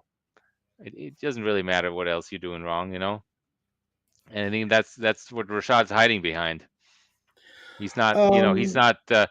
He If he had found some way to get recognized in conservative circles, he'd be a conservative. That guy's just in for the attention, for the clout, for the money, or however he makes his money. I don't think he's. yeah, I don't know.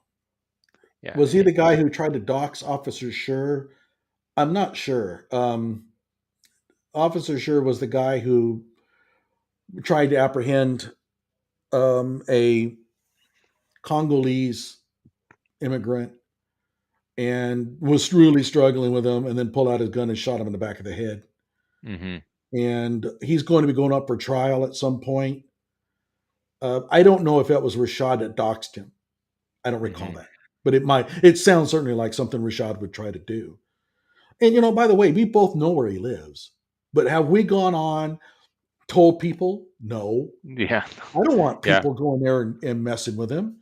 Yeah. There's a certain line you don't cross, and he has no trouble crossing it. Yeah, yeah, we know where he lives. Yeah, his previous address, his current address. We've got his We have Google a Street picture of View. his house, Yeah, right? exactly. But it doesn't, But we're not going there. Oh yeah, remember that time he got a text message from somebody? Yeah, we got his phone number too anyway. But he got a text message from somebody because his phone number's out there. We're not the only ones able to get that. It's just out there somewhere. Not going to say where, but um, so somebody found that and texted him something, and he was like, "Oh, I just, I'm being, what did he claim? I forget he exactly." claimed that somebody had driven by his house. It Oh, that's right. They pulled up the Google Street View, described something that you could see on Google Street View, and then texted him that, and then he it was claimed the that ADT he's sign. being stalked. Yeah. Yeah, it was the blue ADT sign. And I remember Yeah, yeah. texted, "Hey, I see you have ADT. Good service, right?" And of course, Yeah. Richie goes, "They're after me. They know where I live.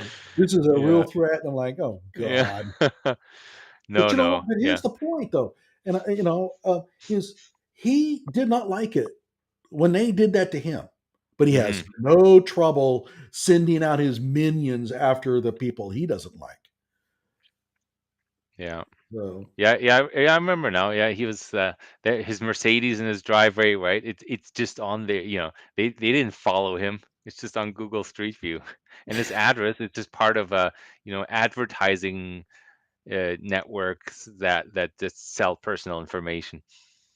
yeah, and I was going to do a video on it, not to disclose his address, but just to show them that, dude, man, you blew this way out of proportion. Yeah, I never got around to it, I think So, it's okay. We don't need to go there. well, I mean, I He would can not keep have his address disclosed. secret. I would not have disclosed anything that would allow people to find him. Yeah, But I looked at it. I said, I'm not going to mess with it. I was just going to yeah, show a picture, blow up of the ADT sign, right, and yeah, say, yeah, yeah, yeah. Anyway, but mm, yeah, hey, he you know what? blows that out of I'm a little proportion. tired. We've Yeah, been at it for okay. quite a Yeah, long time. we've been doing this for yeah. What time is it? Wow. Yeah, 2 hours. 11:30. Yeah, Yeah. yeah. You know, Okay. thanks for coming Good. on. I really appreciate it. We finally got Yeah, you on. yeah. And I enjoy talking about this. And I hope the audience enjoyed it as well. This will be Yeah. available for watching on my show if you want to watch the recording of it. Um, he has a JD. Is he going to be representing people in murder cases anytime soon? He will never be a lawyer. Yeah. That will never happen. You'll never pass the bar. Yeah. He'll never pass the bar. But yeah, we probably should do this every once in a while whenever the new news of him comes If out. something new comes up, or maybe we'll wait a little bit for new degrees and new fake accomplishments to It shouldn't take accumulate. long. Yeah. Yeah. Okay. Anyway, thanks again. I appreciate it. And thanks again Yeah. for all the research that you do for me. Yeah. I'll keep looking into it. Oh, yeah. Yeah. Our favorite little target. Okay. All Well, right. have a Take good care, night. everybody. Thanks again for joining on. Go to my channel, the Johnny Walker Dread Show. Subscribe to my channel if you're interested in this. I have a playlist called Rashad the Fraud, and it has like 48 videos in it. So you can binge watch fraud all night long as you're going to sleep or whatever. So go ahead and watch those shows. But I do a lot also on the Kyle Rittenhouse deal. I have like 400 videos on Kyle.